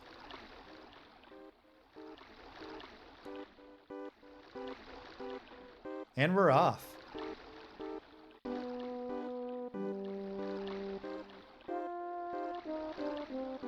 I think it's also from that. Which one is Commander Keen 3? I love the Commander Keen games. That was good.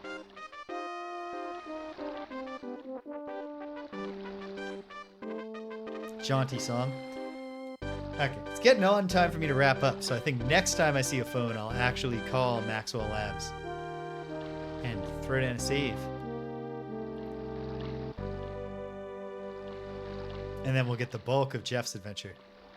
Ah, yes. Can't remember the episode name, but I remember that being one of the Keen plots. I really like those Keen games. I wasn't aware at the time of all the animosity between console gamers and PC gamers and the struggle to produce good platformers on the PC to prove that consoles are lame forever. Uh-oh. For some weird reason, a pencil-shaped iron statue is blocking the path. This dungeon has no entrance fee. Come on in.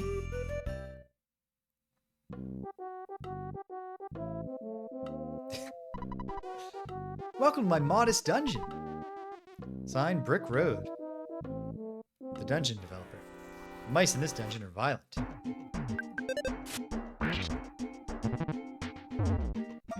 Oof. That's the thing. Rowdy mice have high guts, so they get a lot of critical hits. Jeff's level's now 4. Offense up 1. Defense up 1. Oh, baby. Guts went up 3. IQ up 1. Luck went up 1. Maximum hit points up 2. So he only got 1 oh baby for his level 4. But it was in Guts, which increases his critical hit rate. So that's not bad. Jeff opened the present. It was a bread roll. Too much stuff already. True. Oh, but she took a big hit.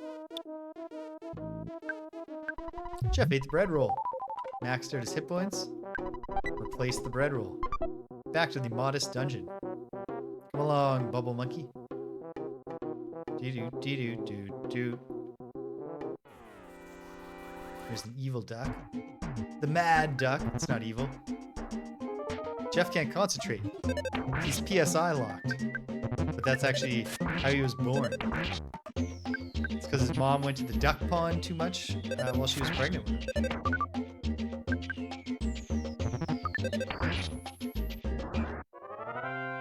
We did it. 41 experience. Jeff's level 5. Speed up 1. Vitality up 1. IQ up 1. Max hit points up 8. Not bad. Jeff opened the present. Insecticide spray. He's got too much stuff already. I haven't seen any bug enemies recently.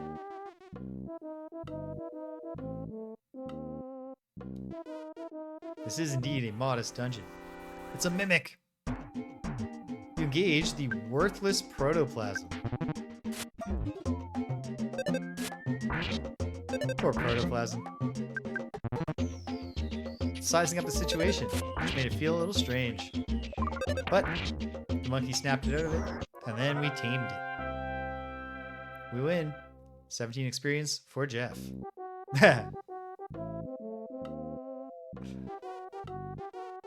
Yeah, listen, I don't have ill will for the worthless protoplasm. I don't know if we should put it in charge of the world's largest military. Well, we got the broken iron. Who knows what that could be?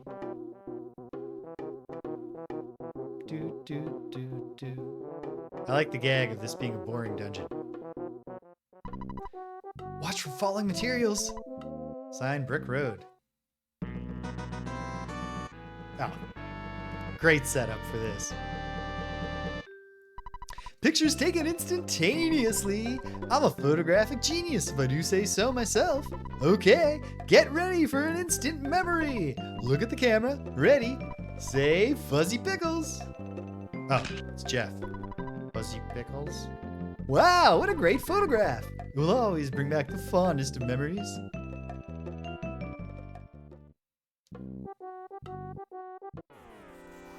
Oh, I thought we had the drop on this duck.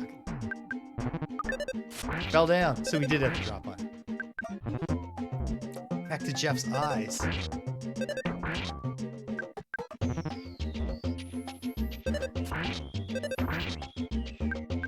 Oh, man. Fortunately, the mad ducks Their special abilities seem to all be about either sealing or stealing your psychic points. And Jeff doesn't have any.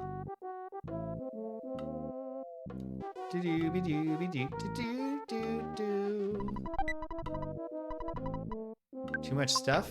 Well, we'll eat a bread roll.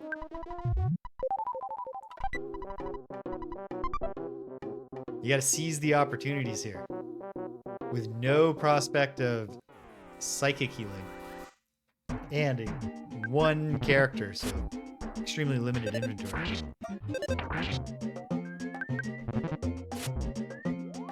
Whenever you can eat something and then pick something up, you should probably do it. Otherwise, we're just pushing forward. Chess level is 6. Offense up 1. Defense up 1. IQ up, 1. Luck went up 1. Maximum hit points up 1. It is what it is. Now that I know the multiples of 4 gimmick. It's interesting. Oh, there's the phone that I'll use to shut us down for the day. You engaged the Ratty Mouse. It'd be embarrassing if this thing killed me. Okay, good. It's like no damage at all if it doesn't get a crit. Okay. Even the critical wouldn't have beat me. And now I'm going to use a consumable healing item.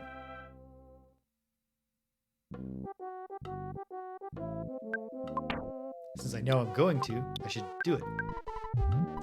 Jeff ate the bread roll, maxed out. Stun gun. See, stun gun, you definitely wanted to get. Offense up. Does it also have any kind of features? Stun gun. Jeff can equip this. Nope. It's just better than the pop gun. Stun gun apostate. Way to go. Please come back again. Signed, Brick Road. Hello, hello. Maxwell Labs here. Oh, hello, Jeff. Would you like to keep a record of your journey? Yes. All right. I have everything written down. I want to take a break now? Yes. Well, I don't know where you're planning on sleeping, but have a good rest. Go ahead and turn the power off and have a good night. Ness's dad worries about making sure you know not to just press reset. Maxwell Labs trusts your judgment. Okay. Re-EarthBound sessions in the books. Ness and Paula are held prisoner by zombies and greed, but she sent out the distress signal. Jeff is on the way. So next time, we'll do Jeff's journey and rescue Paula and Ness and take on Mr. Belch or whatever his name is. Awesome. EarthBound. Friggin' love EarthBound. Very glad that I'm playing it. And all the more so because I get to play while hanging out with you folks. So thanks for... Wait, I won't say it there because I have a whole spiel that includes saying thanks. So I'll say it then. Check it out. I gotta figure out the time and then I'll put it on the schedule. Hopefully before bed tonight and announce it in the Discord. But tomorrow, I think we really truly say goodbye to Suikoden 2. Dunan Unification War. I will do the pose down for the remaining characters.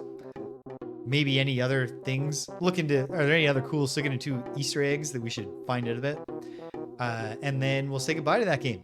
And then either we'll have enough time to dip our toes into Maniac Mansion tomorrow, or we'll have the deck cleared to start Maniac Mansion the next weekend.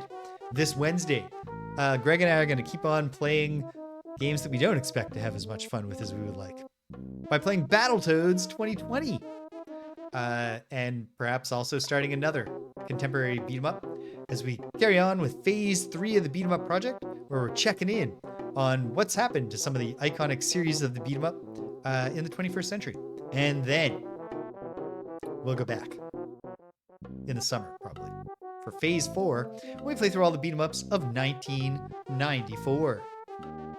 On Friday, I'm knocking hard on some wood here, because I believe Sid, our dear friend, will finally make his Friday Night Frosthaven debut, and we'll have a 4-player game going for the first time in a long time, baby.